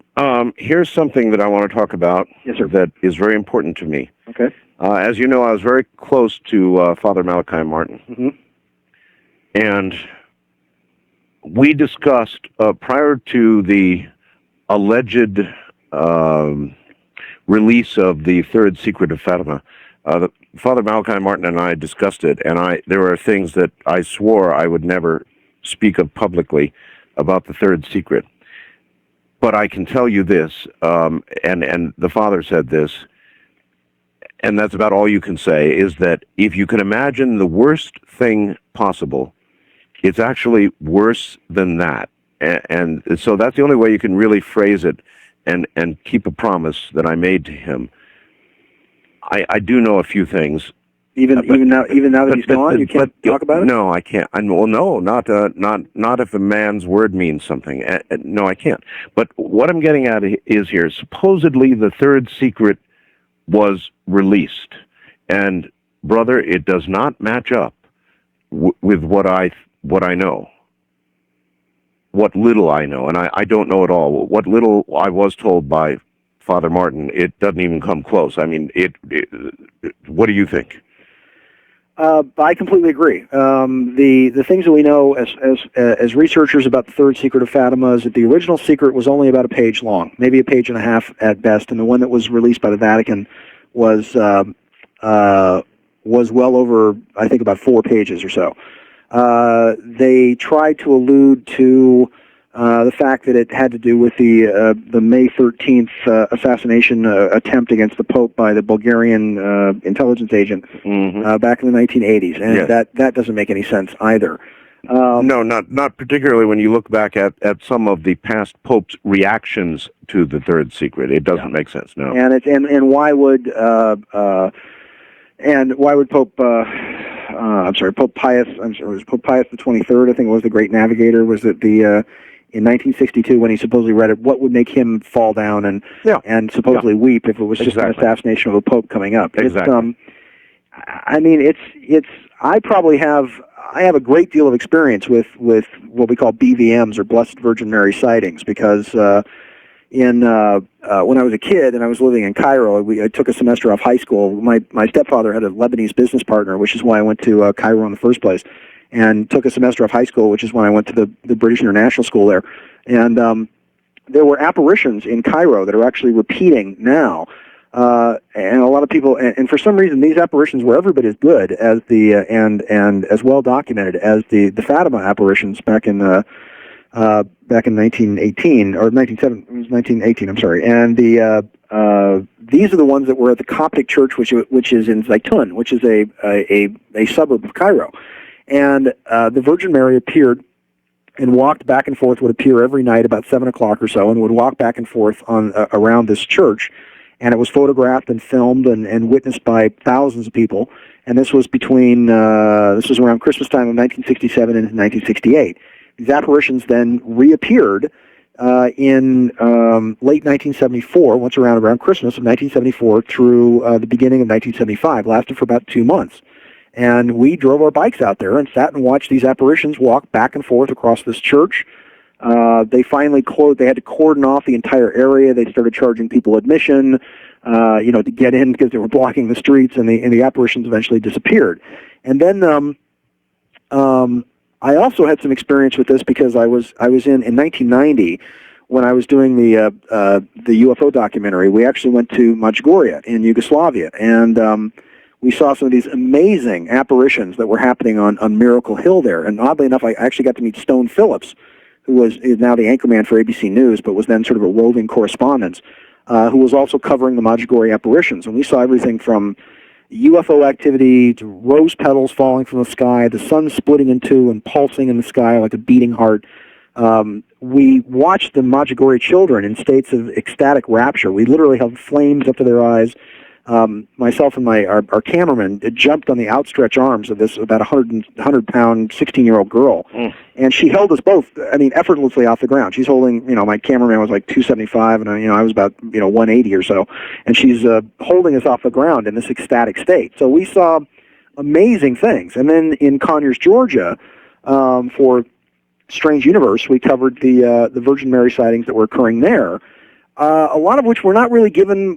They were not really given the proper coverage by the press, because the woman who was doing the channeling of the Virgin Mary, her biggest warning was that the Virgin Mary was warning the United States of an invasion of America in the near future. Well, maybe not near future, but that the last great war America would face would be against Red China, and that there would be a massive invasion of the United States by Red China. And these were part of her predictions about the warning against China and the last great punishment of the United States in an invasion of the U.S. And there's also, just to give you an idea of what's happening now, just outside of California City in California on the Mojave Desert, there are hundreds and sometimes thousands of people who gather on the 13th of each month to hear a woman named Margaret Valdez channel the Virgin Mary there. And the biggest thing, and this is the one thing that I think that Father Malachi may have actually said a couple of times, but has been the greatest lack, I think, in the Vatican. And every time the Virgin appeared to Sister Lucia, the one thing that she demanded for peace, and this goes all the way back to the original Fatima miracles, and I'm not sure what's happening, because it's happening now in Aswat in Egypt, and the apparition started there on August 13th of 2000. Actually, I'm sorry, it was the 17th of 2000, which was actually exactly 13 years after the Harmonic Convergence in 1987, over St. Mark's Coptic Church in Aswad, which is in Upper Egypt. It's about, it sits on the Nile, about 300 miles south of Cairo, and it was believed to be one of the locations that the Holy Family stopped in their flight from Israel. And the Blessed Virgin Mary is also sacred to Christians and Muslims. And the appearances have continued from August throughout the entire month of October, and continue. The biggest thing that she asked was for the consecration of Russia to the Sacred Heart, to Mary's Sacred Heart, and for the Catholic Church to perform an active with all the various cardinals and bishops all around the world, all at the same time, to consecrate Russia. And that if this would happen, that all of the woe and sorrow would come from the spiritual apostasy of Russia. And this, of course, from the Fatima sightings. You had you see the Fatima sightings. You had the Russian Revolution, which occurred, just a few months later. You had her talking about the ideas and the concepts that would come from Russia would be responsible for this massive Holocaust of millions murdered. And of course, that prophecy has come to the fore as we. So then, really, from the hand of man. Yeah, but we've watched about. I mean, with the expansion of government in just this century, between the Nazis and the Russian communists and the Chinese communists, I mean, we've looked at probably about 200 million people or so, murdered over the last 80 some odd years, and that's the biggest thing that her over and over and over again. These wars that she speaks of. The repentance, the praying of the rosary, that she is no longer able to hold back her son's mighty arm, That's right. all has to do with the consecration of Russia in some kind of, and whether or not you're a Catholic, and whether or not, and I was raised Irish Catholic, so maybe it's processing through my own belief systems and structures, or whether or not you believe this is an actual energy that comes from the earth, that it's Gaia, that it's Isis, that it's some feminine earth energy that seems to care about her children, if you will, on the surface of the earth. If we could just meditate and pray that Russia eventually becomes a seat of spirituality and a seat of religion and a way to change mankind's thought processes all across the world, that seemed to be the most important thing. And it's the one thing that the Catholic Church has steadfastly, so far, refused to do. After Sister Lucia has begged and Fatima and the Blessed Virgin has begged, they have yet to actually consecrate Russia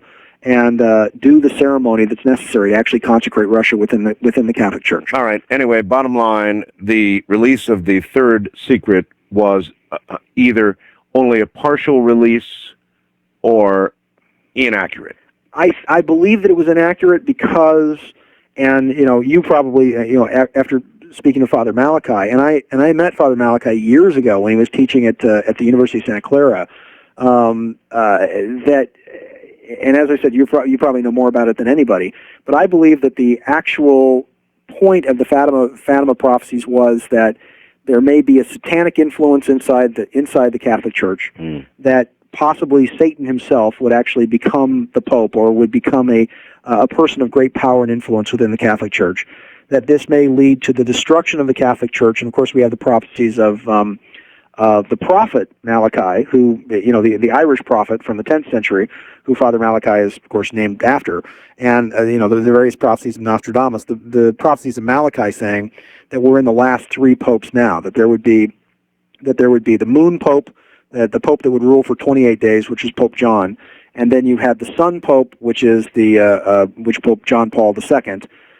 Whose reign would be very long, and he would travel throughout the world, and he would be a foreigner to Rome, and that we would have two popes left. That the next pope would be Pope Leo, also known as the Pope of the Glorious Olive Branch, that he would be famous for making peace. And it's actually very interesting because the inside bet is that it would be Bishop Martini, who is quite possibly going to replace the Pope when he resigns or dies at some point this year. But that's my one wrong prediction every year. I predict the Pope's going to die every year, and he calls me. And he hangs in. He calls me on the phone and goes, "I'm still alive, you bastard! I'm still here." So it's well, he hangs up the phone on me. Doing very well. It's absolutely amazing. You look at the man and you wonder how he's alive, but there's something keeping him alive. Well, if it's Bishop Martini, it would be interesting because martinis, olives, they have a tendency to go together, and this one is going to be known as the Pope of the Glorious Olive Branch. And then you have the last of the popes, that the prophet Malachi, the Irish prophet standing on the hills of Rome, gave a series of duotrains, two-line prophecies about each of the popes until you get up to the last four, and then he gave a series of quatrains, 4 lines about each one of them. Actually, and the last pope, Pope Peter, the Roman, he gave a sextain, which is 6 lines. So you had John, the moon pope, the sun pope, the Pope of the Glorious Olive Branch, Pope Leo the 14th, and then the very last pope that he called the Black Pope, or the Dark Prince, which was supposed to be Pope Peter of Rome. That the last would be the first, and that the last pope of the Catholic Church would be Pope Peter. And how close to the actual end times do you think we are, Sean? Oh, we have a long way to go. I mean, I think the reason I'm one of the few people left standing in the prophecy and prediction field is because I know we're in it for the long haul. I don't see the planet flipping over, or Colorado ever becoming the new west coast of the United States.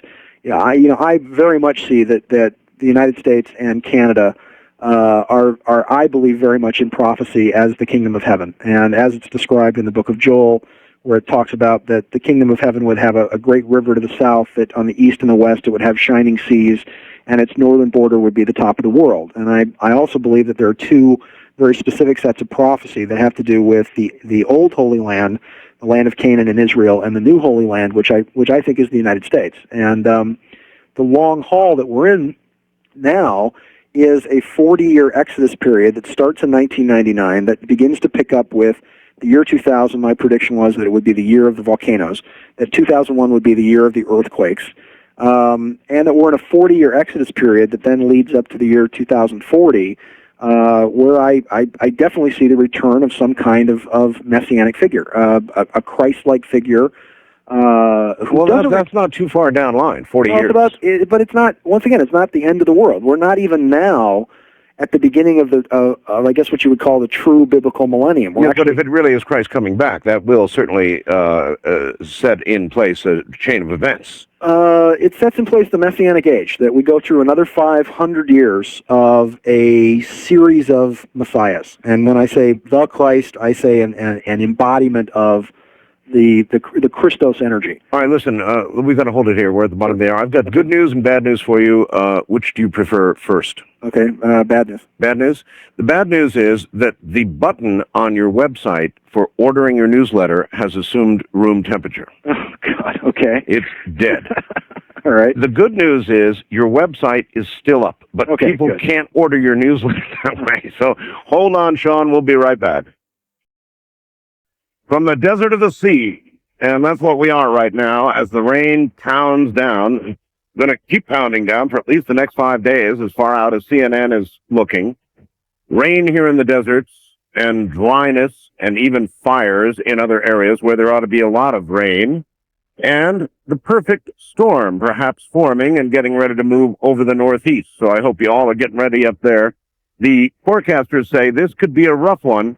So, I don't know, check your supplies and get ready. It could be the perfect snowstorm headed for you now. Well, I sure do wish Sean had a computer where he is now and could get on my website so he could see this sky ring or whatever it is this trucker in Utah took photographs of, a series of 7 photographs. It's very hard to describe other than to call it a sky ring. It's a very dark, apparently quite large ring in the sky. And this trucker was just amazed, stopped his truck, took the photographs, sent them to me. I put them on the website. And the only way I can describe this thing is to say it looks like some sort of portal. It looks like some kind of portal. And it could easily be that or not. You know, it could be something from a rocket launch, I suppose, although that doesn't look likely. It could be smoke, but, I mean, that's what people are saying, you know, but it doesn't look like that to me, not at all. It's too well defined. What the hell could that come from? It's just hanging there in the sky. Doggonest thing you ever saw, Sean. I wish you could get online and see it. I'm stuck in a hotel, obviously. I understand. I understand. Let me to actually play into that. Once again, reading from the prediction issue of the newsletter. And by the way, I just talked to my webmistress, and everything's fixed on the site. So they just fixed it. Actually, when you mentioned it, they went in and fixed it. So all right.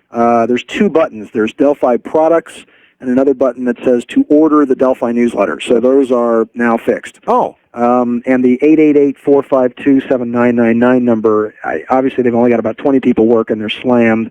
It may be a little while before people can get in to order. And as I said, they get the predictions issue of the newsletter, the one that's just been published, and the March issue will also come at the same time because we just completed that one. All right. But out of the February 21st, and this was all in packages that I sent you on Wednesday, and I know you haven't been feeling well, but let me quote from the newsletter, from page 13 of the newsletter.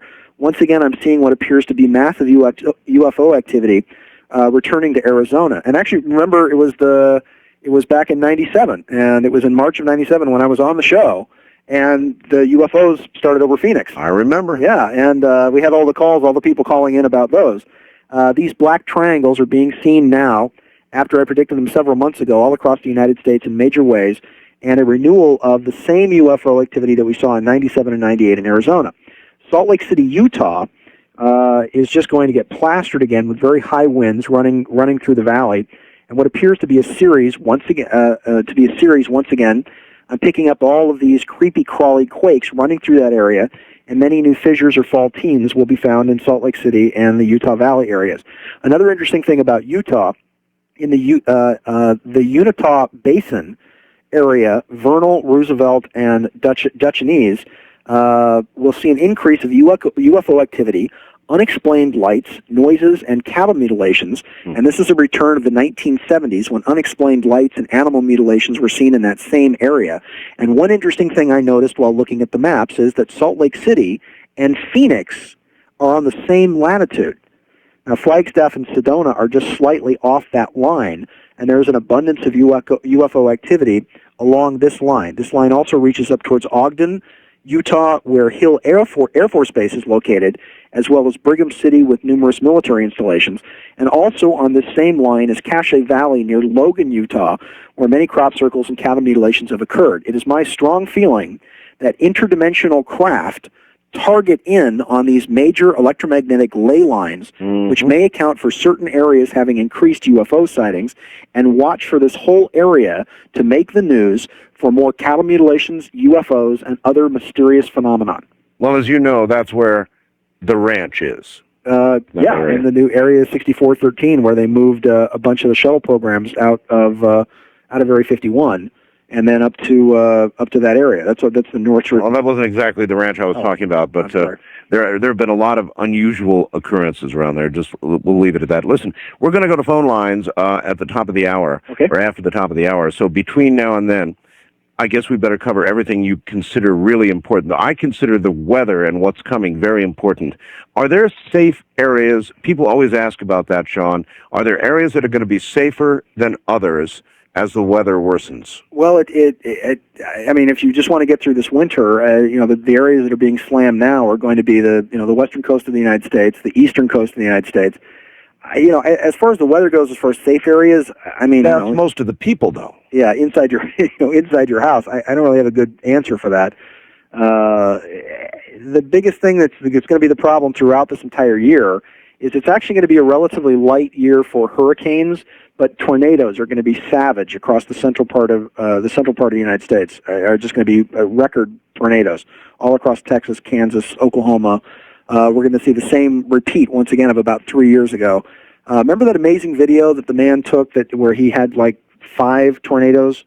It was on most of the news where he actually counted the 5 tornadoes walking across the plain. Sure. These are the wind kachinas that the Indians talked about that would be picking up in these right about this time. That's the biggest thing. I mean, the winter is going to slam us. I do think that there is artificial weaponry that's involved as far as the HARP project goes. And I don't know why they do it, but it just seems to be an irresponsible use of the technology that is, that's blasting this area. And I think the biggest thing we have to worry about is also going to be, this whole year being the year of the earthquakes, and with Mount Popo erupting and Cocos Plate beginning to shift in Central America, which has now caused the Central America, the El Salvador quake, and at the top of the Juan de Fuco Fault with the 7.0, the deep quakes that I predicted happening there.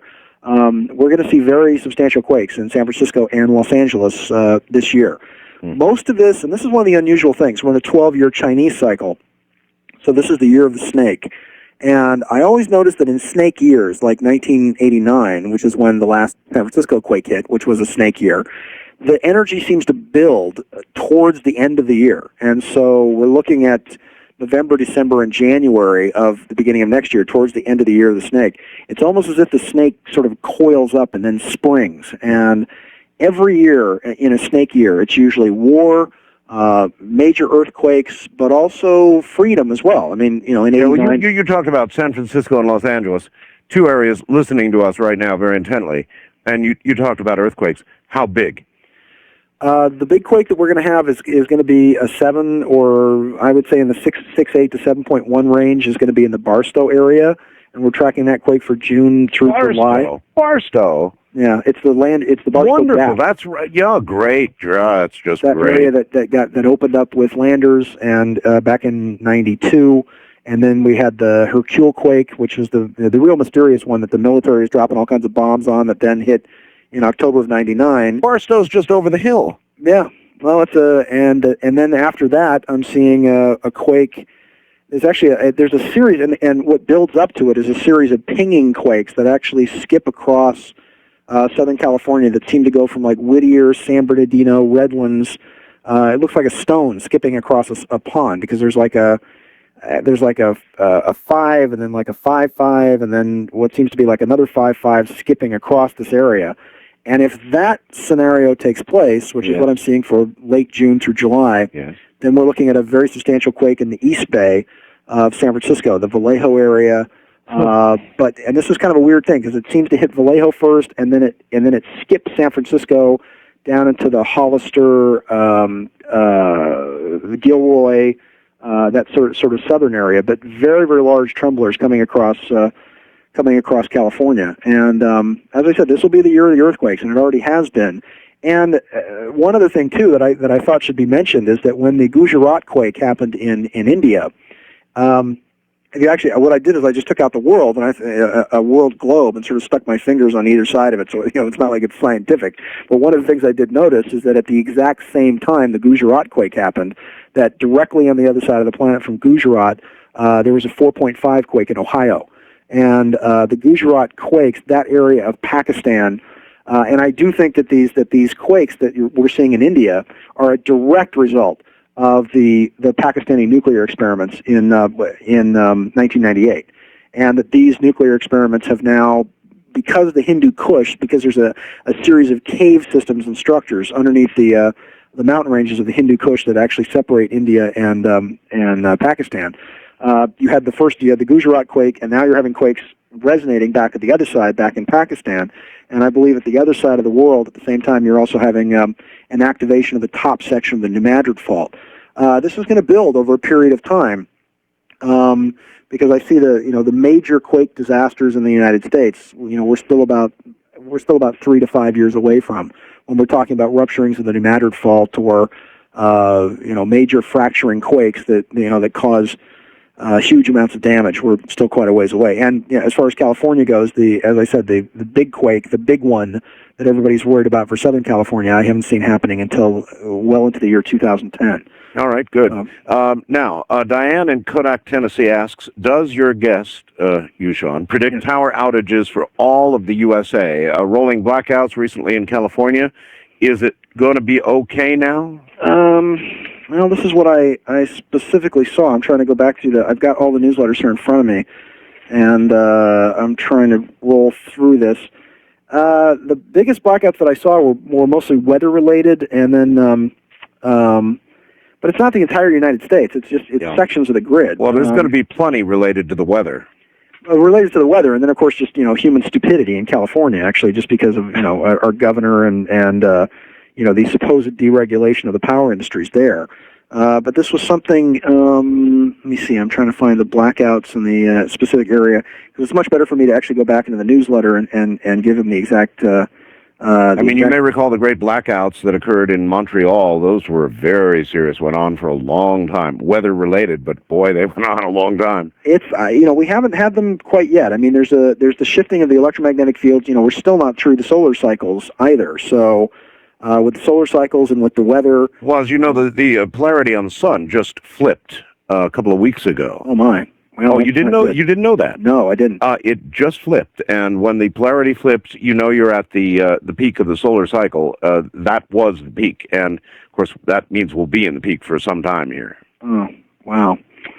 Well, the biggest thing I what do you mean? Oh wow! What does that mean? That means that what we're gearing up for is that when those electromagnetic poles shift, and this is getting into much more into the future stuff, and of course the further away you get from the present time, the more it all kind of sounds like science fiction. But the one big thing, a couple of the things that I've seen, 2012 between 2012 and 2013 is an electromagnetic shifting of the poles, not a flipping of the planet, but an electromagnetic shifting of the poles here. And if we have polar shifts like that on the sun, then we're actually looking at I believe, and this may be my own ignorance speaking, but I believe that we've got actual shifts of the the various planets might not be too far behind. There's something. Did you get the photograph that I sent you of the Soho photos and the email that I sent? Because I sent you the photo that was taken. Yes, I did.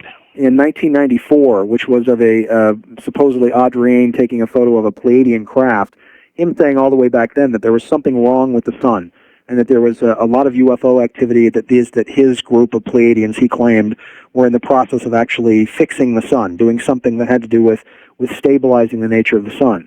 And then the Soho photographs that I sent you seem to be the exact same type of craft that were caught in the penumbra of the sun, taken a few weeks ago by the NASA Soho satellites. And back in May, just to answer that lady's question, May 19th of 2000, when I said electricity breaks down as massive power grids go out in the Pacific Northwest, Nevada, Arizona, California, and the Northeast. Whole areas are blacked out for many hours, in a few cases days. And this had to do with, but as I said, this was back in May 19th of 2000. So, I mean, as far as the entire power grid of the United States going down, that's not going to happen. But I've been predicting for many months now, before this winter happened, that the power grids would begin to break down in New England and all across the northeastern seaboard. And, a lot of this also connects to the skyrocketing prices of natural gas, which I'd predicted about a year before that. So, to answer her question, yes, they'll break down, but I don't see it lasting for weeks, days at best. All right.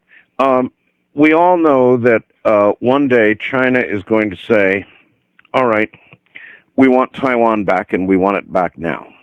Now, I have no idea what this country will actually do in that case. I guess we will, to some degree, attempt to protect Taiwan. How far we'll take it, I don't know.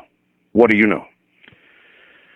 That we have a commitment in the region, that, there's a huge amount of here's your problem. Your problem would be is that, let's say, Taiwan has nuclear weapons, and let's say that the United States gets in between China and Taiwan, and it gets into some kind of shooting war over Taiwan.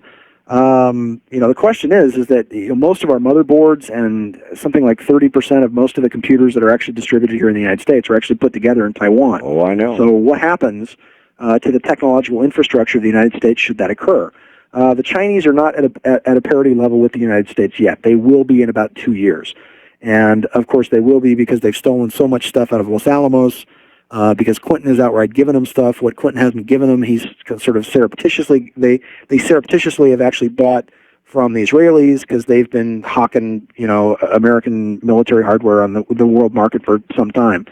Push is going to come to shove with the Red Chinese. And my, prediction has been for quite some time that the main shooting war that comes with what I think is going to be the last great world war, the biblical revelation prediction of the kings of the East and the army of 200 million, I don't think they invade the Middle East. I think they invade the United States. And that, but this gets into a whole series of other predictions that I had about the federal capital actually moving to Colorado by that time.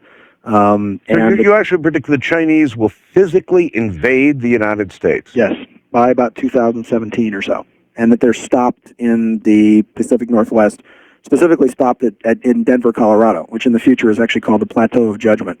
And actually Den actually means to judge in the Hebrew, and Ver means plateau. So it actually does mean Plateau of Judgment.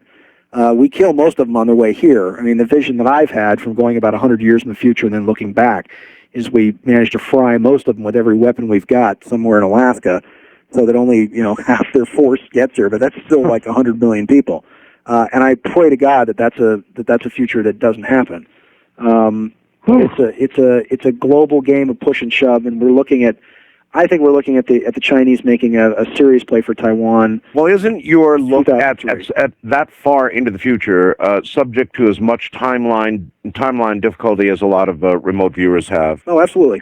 It's that gives people a little comfort. It's prophecy, as anybody who I hope studies this field will tell you, prophecy and prediction is the single hardest thing to do. And in regards to remote viewing, I haven't seen anybody successfully remote view. Well, I can't say successfully remote view, because how can you prove any of it?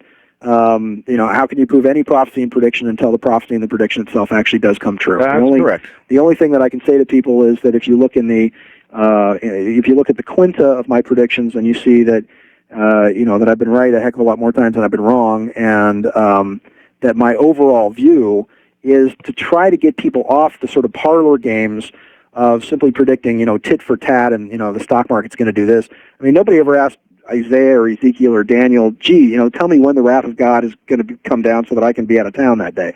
It has more to do with showing people the big picture on the front of the box than it has to do with people like myself trying to fit the minuscule puzzle pieces together. All right, good enough. Hold it right there. We'll take a break, and after the top of the hour, we'll take calls, all right? Okay. All right, done deal. We'll be right back. This is Coast to Coast AM.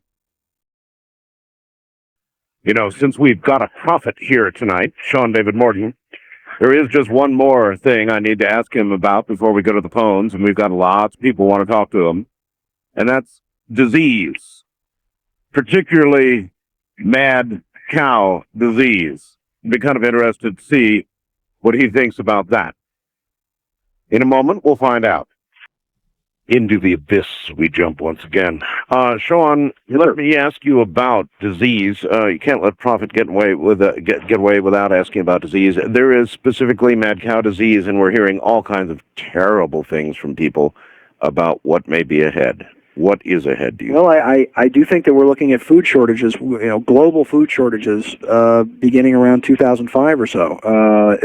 I think that it's just horrible. It's just man's stupidity again. I mean, feeding, soylent cow is what they're doing. They're grinding up dead cows and feeding them to other cows, and expecting this to not have any effect whatsoever. As far as disease, we're just seeing the opening phases amongst livestock now. Chickens in Asia and cattle all across Europe, spreading to sheep now. Eventually leading up to a human flu, and this flu. Is one of the. Pardon me? Did you say flu? Flu, yeah, a massive flu plague across the world that will kill millions sometime between around 2004 and about 2006. And this was once again one of my big predictions all the way back in 1994, that around the turn of the century, between like 1999, 98, we would have these mysterious new flu viruses that would be resistant to antibiotics.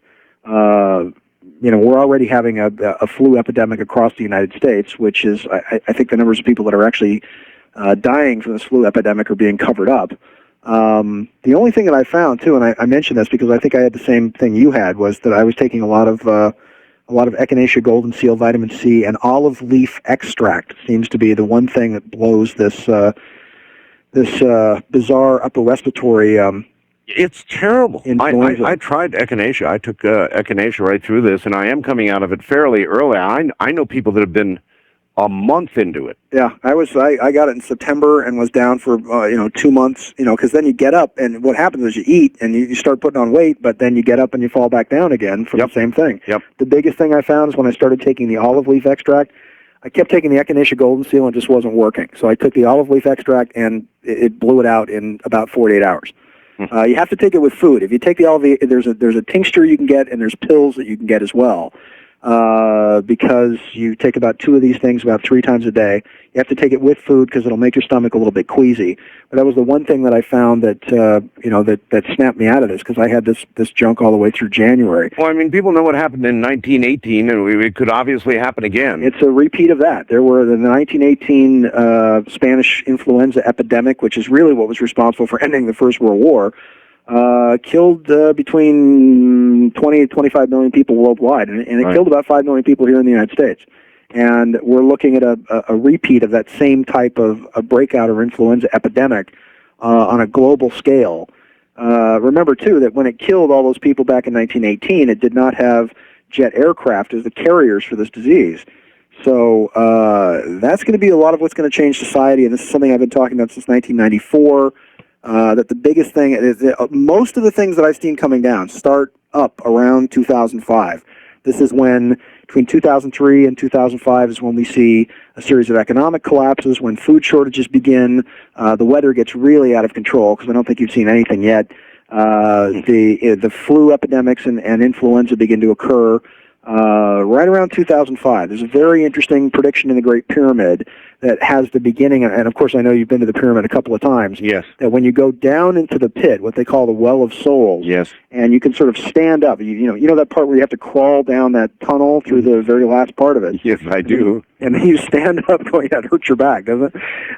And then you stand up going into that room. That's right about the year 1900 or so, and you can stand up and walk, and then that pit in the floor, the edge of that pit, if you believe the time coding of Rutherford and Peter Le Mesurier in his book The Great Pyramid Decoded, the edge of that pit is actually 2005. And people don't understand. You've got to be in peak physical condition to go to Giza and really adventure. Yeah.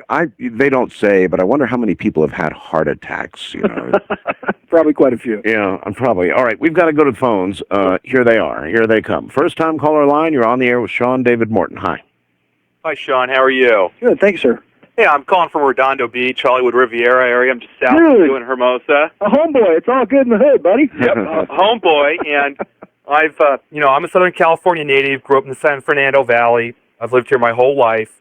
And I'll tell you, that first weekend in February, it was in the high 80s, and I'm like a mile from the beach, which would be an anomaly for the summertime here because we have that offshore breeze. Right. It blew me away. My office is in the San Fernando Valley. I drove over to the valley. Here it is, middle of winter. It was in the 90s. 3 days later, on February 7th, I'm sitting in my office, and darn it, if it doesn't start snowing for about 15 minutes. I've never seen that. I've lived here my whole life. I grew up in the valley. And 4 days earlier, it was in the 90s, and it was snowing. I had an office full of people gawking out the window. This seems way beyond any type of weather anomaly. Do you really think that this is HAARP influenced, and what would be the objective of it? You know, I don't know. I know that this is the first time that we've seen snow in the Southern California area that far south since 1983. And my prediction all the way back, when I was doing my predictions on the maps, and I just started getting this, I mean, for any of you who do map work or, who understand this, and when you look at Alaska when they turn this thing on, it is a screeching sound. It is like a blasting 150 decibel white noise that just comes out at you. And I don't know what the hell they're up to. I mean, it's not like they call me and say, "Hey, Sean, this is what we're going to do this week." I just know that when I do my meditations on the maps, that that there are these devices, the HAARP project in Alaska. And I know they've got one in Alaska. They've got one in Canada. They seem to also have one in the Gold Coast of Africa. I've been told by friends of mine in intelligence that TRW developed a space-based HAARP project that they actually were using as part of Desert Storm. But, his question, Sean, really is a good one. And I know you can't really answer it, but why would our own government screw with our weather, which would screw with our economy, and shooting yourself in the foot? I mean, why would we, what possible reason and motive would we have for doing that? Exactly. I have no idea, other than they maybe just, don't know their own strength, that they're testing, a Star Wars platform. I mean, HAARP is used for a lot of different things. It's not just used to mess up the weather. It's used for, long-range satellite.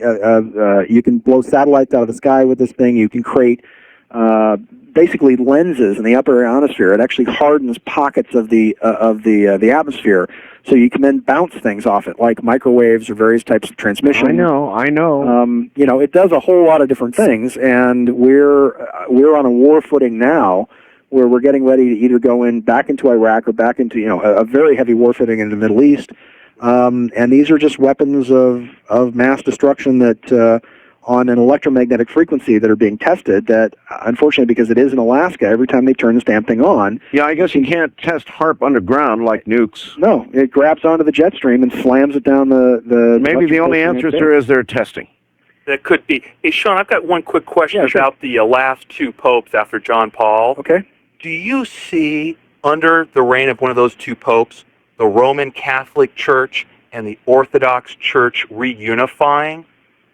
No. The only reason I say that is because I'm basing this once again on the prophecies of Malachi, who's been pretty much right so far. Is that it seems as though this last pope is not really such a bad guy. This black pope, as he called him, this Pope Peter of Rome. Okay. But it seems to be some kind of war, almost an invasion of Italy. Something happens where the entire Catholic Church is basically shattered, and he's the last pope because of the.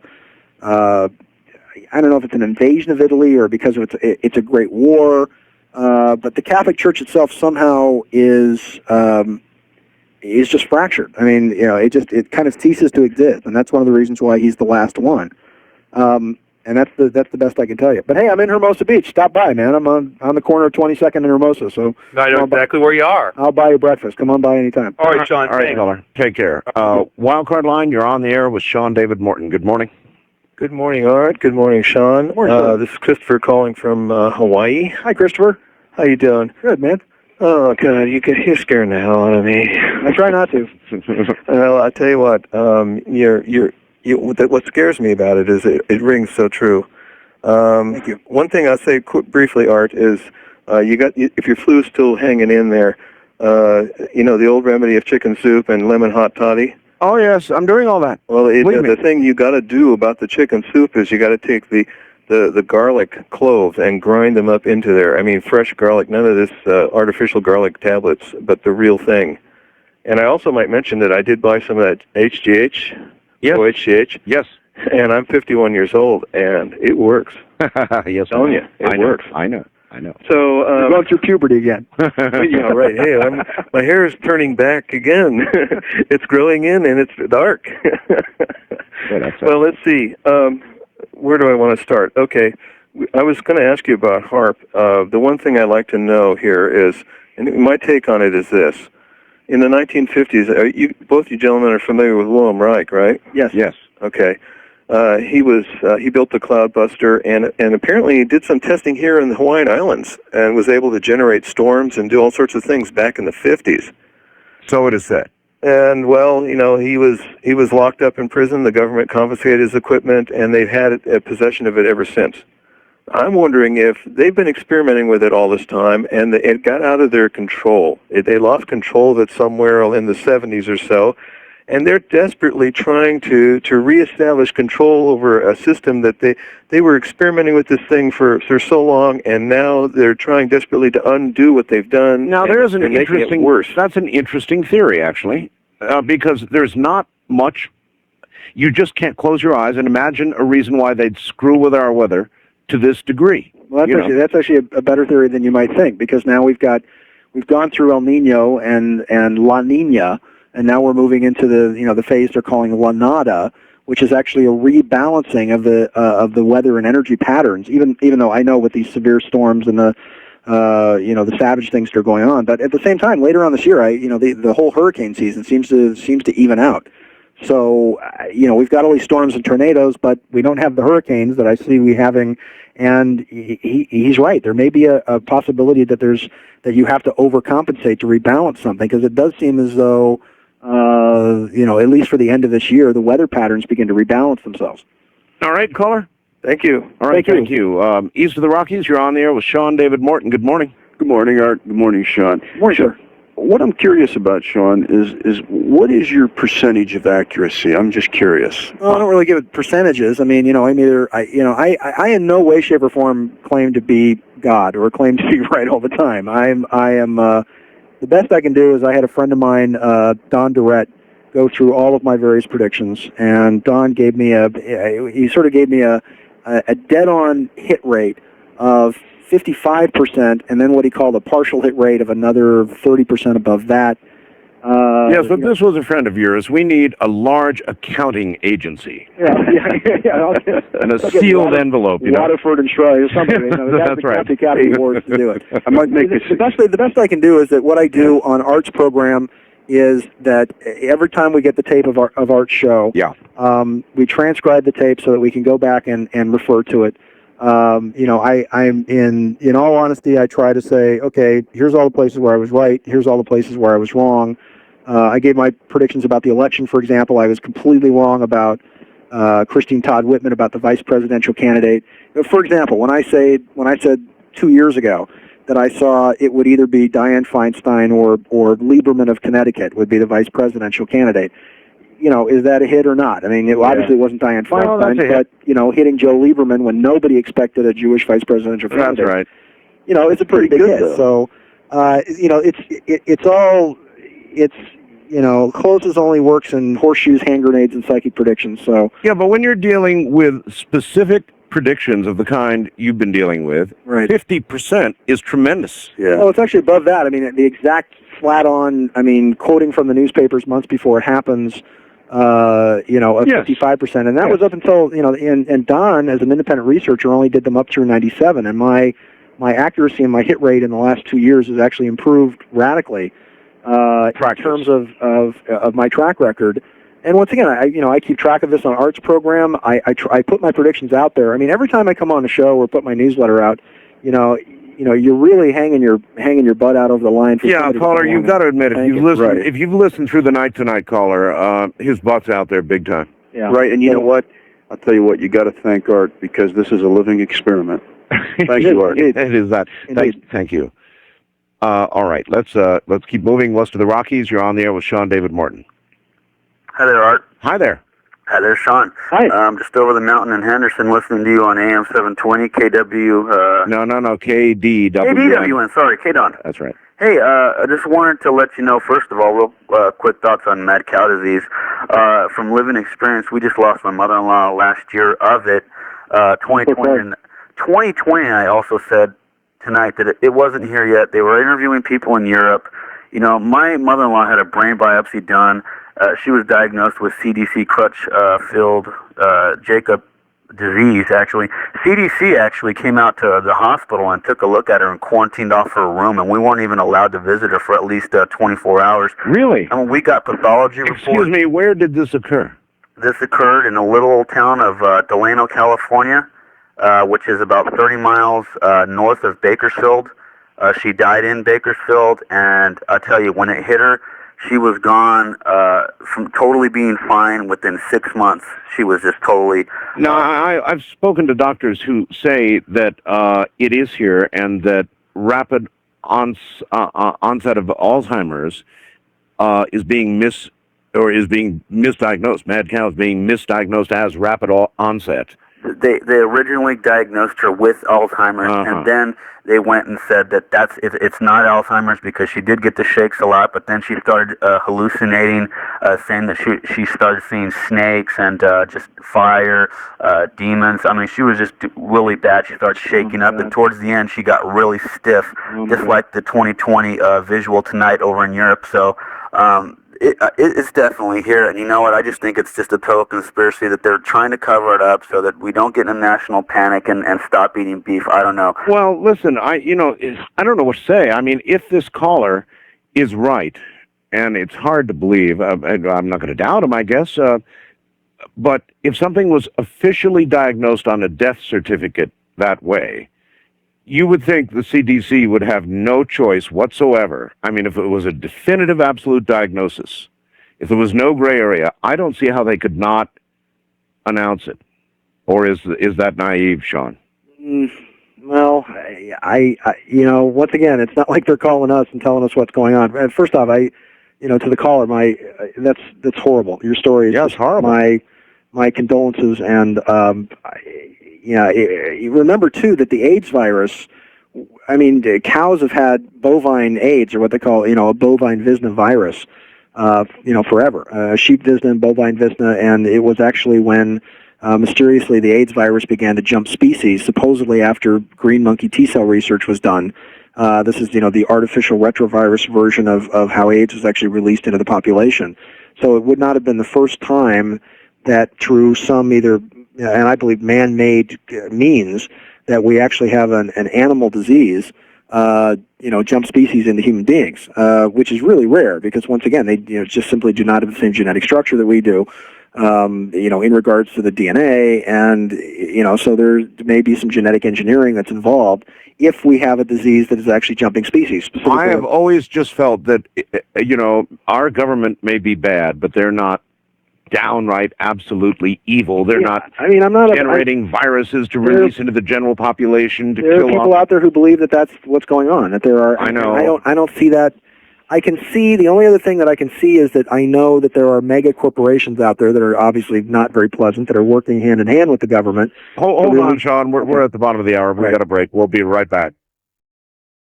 Indeed so. Sean David Morton is here, and we're doing predictions. Boy, are we doing predictions. All of them duly recorded on various audio tapes all around the country, and of course, our master tape here at the network. So we'll see. His, as he put it, butt is out there big time as of tonight. Back into the breach we jump with Sean David Morton. Sean, you're back on again. Just wanted to complete my thought about the food supply once again. Please. And this relates directly to probably, I think, one of the most dastardly things that these companies are up to, which is this Terminator technology in seed reproduction. And it's really the only market that these big corporations don't control. They primarily they obviously control most of the power supply and the power grid. They control the oil supply. And the one last thing they really are trying to get their hands on is to drive out most of the family farms. Bankrupt. If you destroy the seeds, that's it. The corporations control it all, and then you control everything. And tell them what the Terminator. Tell them what it is. The Terminator seed technology is basically a type of seed that won't germinate on its own. That you have to actually, it's a genetically engineered type of food grain. And the problem is that let's say you're a farmer that wants to grow organic food, and you've got your plot of land, and the person, Farmer X or Farmer Men in Black is farming right next to you, right? And he's growing the Terminator seed. They will cross-pollinate back and forth with, bees and birds, etc., back and forth between these two farms, and eventually kill your crops as well. The whole thing is a gigantic rig by these multinational corporations to force farmers to basically buy their seeds from companies like Monsanto. It is the single-handedly most devious, most dastardly thing that I've ever seen to keep the distribution of the food supply out of the hands of many people in the agricultural area, and put it in the hands of a very small elite group of the multinational corporations. And I'm not exactly sure how mad cow disease slips into that, outside of the fact that we've seen now this century some of these diseases which are beginning to jump species, quite possibly with some scientific help. For example, I believe in the AIDS virus, but the Terminator technology is probably where I think government and multinational corporations are working hand in hand to finally, once and for all, gain control of the food supply, so that you can't grow your own seeds. You have to go to some company and buy their genetically engineered seeds in order for the family farmer or anybody in the world to grow food. All right, another change in topics here from Sam in Socorro, New Mexico. All right. Art, would you please ask Sean about Victor and the alien footage smuggled out of Area 51? Any news on that? We just since we did our interview with him, I think like 3 years ago. I think it was 97. Man, that was a big year. He's, really nothing. The whole thing with the Area 51 alien interview, we still actually sell the tape on the website, which is the 2 minutes and 55 seconds of what we believe to be actual footage of an extraterrestrial who'd been captured and was being interrogated at Area 51. It's the kind of footage that drives UFO investigators insane, because there's, you can't prove it or disprove it outside of the testimony of the eyewitness. And because Victor literally does fear for his life, was, I think, disappointed in the way the video was distributed. He originally approached Fox. Fox, I guess, wasn't interested, and then he approached Rocket Video and Tom Coleman, and I'm not sure Tom got the kind of distribution that he was looking for, although there were television ads and a big campaign for it. Victor just, he won't come out and talk about it really. It's not the kind of thing that it's not like a UFO photo or a piece of UFO footage, which investigators love, because you can put it into a computer and you can do, parallax views on it, and you can figure that, the light bouncing off it, and you can see that it's a big object and it's in the sky, and there are points of reference to it. With this, you don't know. I mean, it's a creature at the end of a table in a darkened room behind what appears to be a plate of glass, a biocontainment field, if you will, that begins to cough up blood and these doctors come in and try to help it, and it was up on your website. Oh yes. We haven't heard anything from him. I've been trying to get him to come back on your show again to see if there's been any developments on it. But keep working on it. He's a pretty irascible guy, as I'm sure you've seen, and his whole attitude is, I know. Well, I risked my life, and they could have killed me, and this is the thanks I get. I think is so he's pretty angry at the world right now. All right. Well, if you can calm him down some way or another, chemically, whatever, send him back to the show. All right. First time caller line. You're on the air with Sean David Morton. Hi. Good evening, Art. How are you doing, sir? I'm all right. Great. Hey, Sean. Hey, sir. It's Ross from Las Vegas. Hey, Ross, buddy. How you doing? I'm doing good, thanks. How are you? I'm doing outstanding, sir. I got a quick question for you. Okay. I wanted to find out, and this is kind of the question that I asked you the last time when you were on with Michael, and we didn't really get a chance to get to it. Have you, through your predictions, been able to see any correlation with the pattern of the Hopi prophecies? Oh, wow. Absolutely, and thank you. What a great question, Ross. I appreciate that a lot. Grandfather Binyaka, of course, died a year or so back.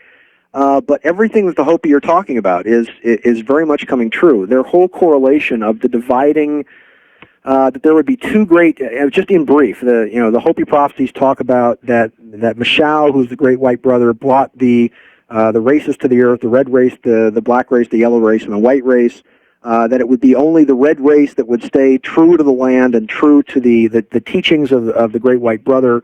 That the yellow, white, and black races would live the path of Kleanaskatsi. That their heads would be the ones of the two hearts. That their heads would be separated from their bodies in a way that they would live without being in tune with their hearts. And what had happened is that. All these prophecies for the Hopi for America have come true when they've talked about the completion of Route 66, the lodge in the sky that's going to be completed in 2005, saying that the beginning of the earth changes would happen when men lived in a lodge in the sky. Two great shakings of the earth. The first one being World War I, and then World War II. That uranium would be taken out of the Hopi prophecy and turned into atomic weapons, what they call the gourd of ashes, that would be thrown against the land of the Yellow Man. And then if we were to do that, then those gourds of ashes would be rained back down on the United States.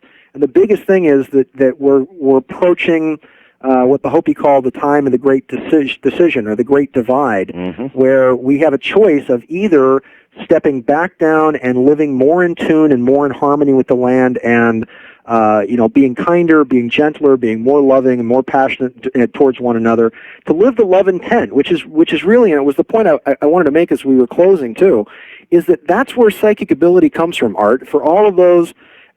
We've talked about some very scary and some frightening things here, but the biggest point of all this, that for those of you who want to be psychic or sensitive or improve your psychic abilities, it's all about service. It's all about doing things for others. It's all about being kinder, being gentler. It's all about the love intent that's within you that empowers that spirit. It's all about moving within the blood of God and within the blood of the Creator towards a loving service towards, not only towards yourself, but towards others and towards the world, that increases your psychic powers and your psychic abilities and allows you to be more in tune with the cosmos and get more in tune with the light-encoded reality matrix that we live in. You are just such an A-type personality, and you project so hard that you just can't stay away from that phone, can you? I'm sorry.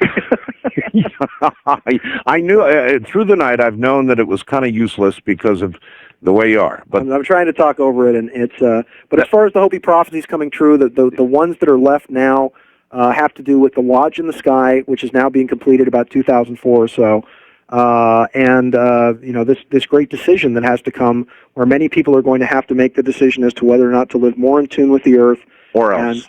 And with themselves, or face mass destruction. If we make the choice to live more in tune with the earth, then they believe that the corn will grow again, that Mashau returns, the great white brother, or as the Sioux believe, that it's going to be a woman, a female Messiah. The great white buffalo calf woman actually returns, and teaches us the ways of peace, and we all live happily ever after. All right, John. East of the Rockies, you're on the air with Sean David Morton. Hi. Hello. What an honor and a privilege. Can you tell me if you feel that the big one isn't going to happen in California, the earthquake isn't going to happen until 2010? Can you tell me what you see for Hawaii and the Illinois region in the way of weather and earthquakes and tornadoes, etc.? I take it you're in Illinois. You must be in Illinois. Yes. All right. Specifically for Illinois, what we've talked about has just been the radical changes in weather for this year. My predictions for this year were, as I said, weather patterns that looked like terrorist actions that were just, one day it would be rather balmy, 60 above, and then 40 and 50 below with wind chill factors, which has happened all across the central part of the Midwest. The biggest thing about the Midwest that they have to worry about would have to do with the New Madrid fault. One of the mainstays of the Edgar Casey predictions has a lot to do with the rupturing of the New Madrid fault. The last time it happened, which was the largest earthquake actually in continental U.S. history, was an 8.3 that occurred, I believe, in 1812, if my history serves me directly, with the Mississippi River running backwards, widening the Mississippi River in certain points, which would then shake up the central part of the U.S. That's not coming for a while. The quake that I see, the big quake in Southern California in 2010, there's a series of things that I see happening before that occurs. The biggest one that I talked about in my predictions was seeing a new structure that was built in Los Angeles that looks like an angel. It's a big tower that's got an angel with what looks like a glowing sword that's built somewhere in downtown LA, because as I project forward towards where this quake comes, I see this big building that looks like kind of it's just a tower with an angel on the top of it. I keep wanting to say Statue of Liberty, but it's got an angel that becomes more of a symbol for Los Angeles. As far as Illinois, the best thing about where you live in the central part of the U.S. is that you're away from the coastlines, and the basic trend is that you're going to see the world water levels just over the past 10 years or so begin to, or in the next 10 years, are going to be rising all across the world.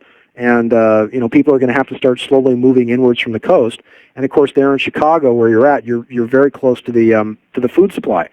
So the United States, for all of the earth changes, no matter what catastrophes occur, the United States is still going to be the safest place in the world, because we have roads and we grow a lot of food, and we can get food and water and power to people.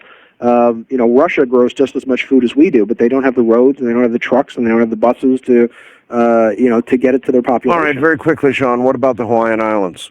The Hawaiian Islands, right now, they seem pretty quiescent. They're, I don't see any major volcano activity occurring.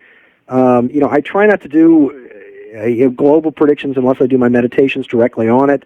The hurricane season is actually, I think, for this fall is actually fairly quiet, so they don't really have that much to worry about. The biggest thing I would look for is the west coast of the United States this year, and the trigger points, once again, to reiterate, are going to be the eruption of Mount Fuji in Japan, the eruption of Mount Pilay in Martinique in the Lesser Antilles.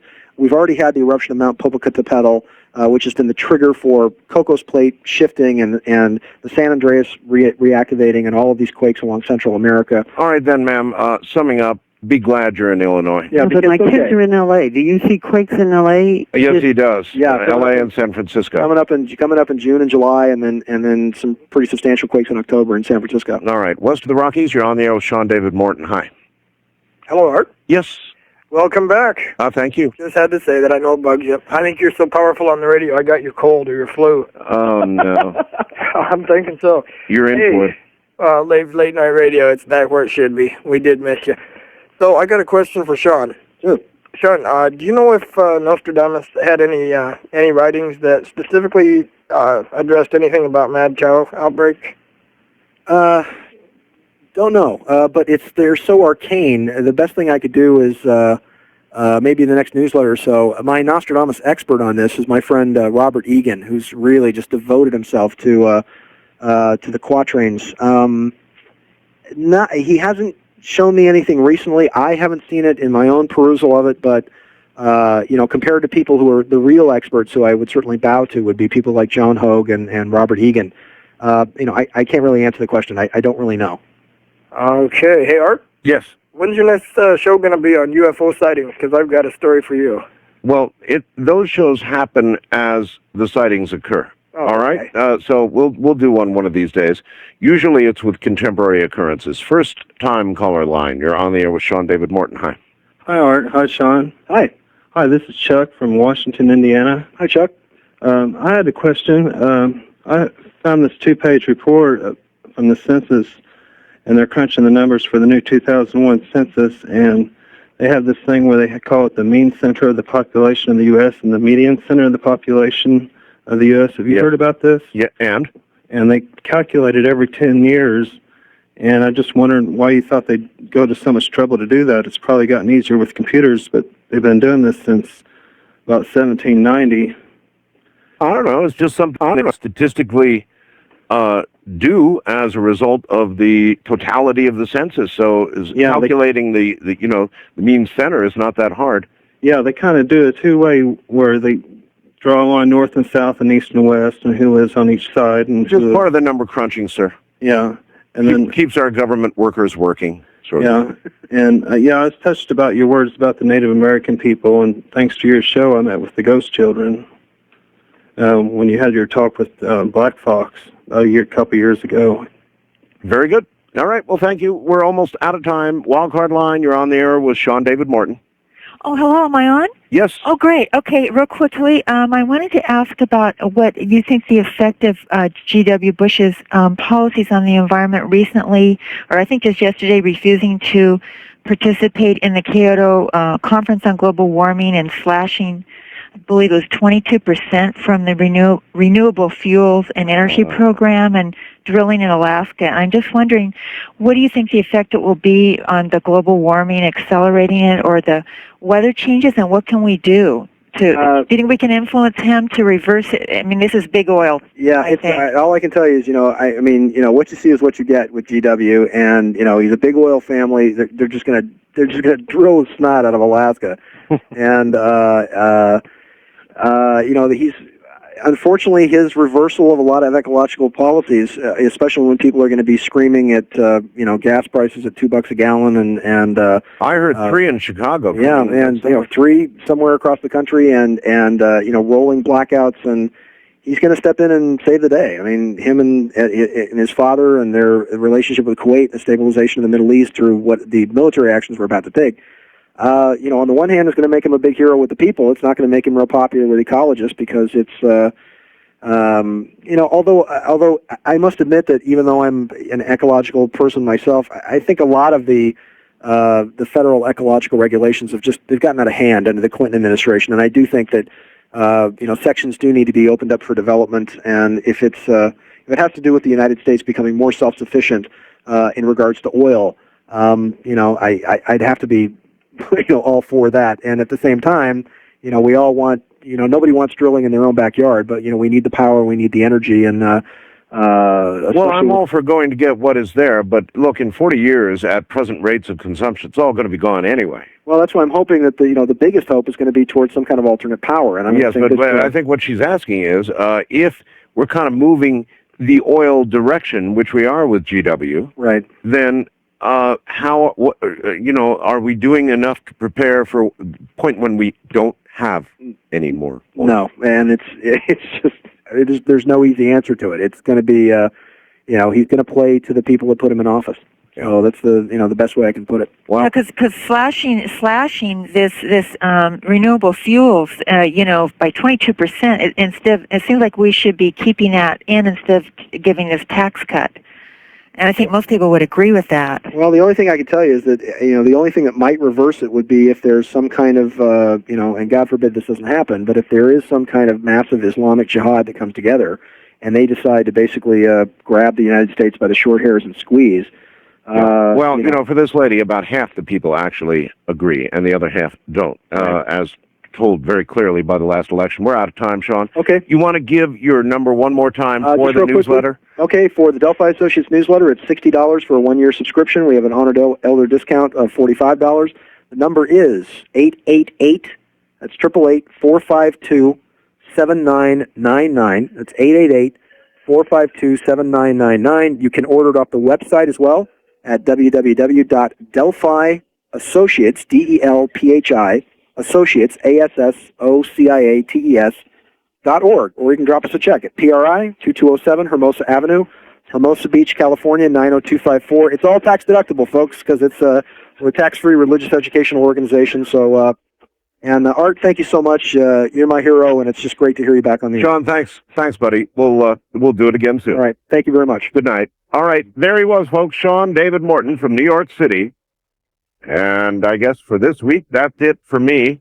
Ta-ta. I'm going to go get over more of the flu. Bye.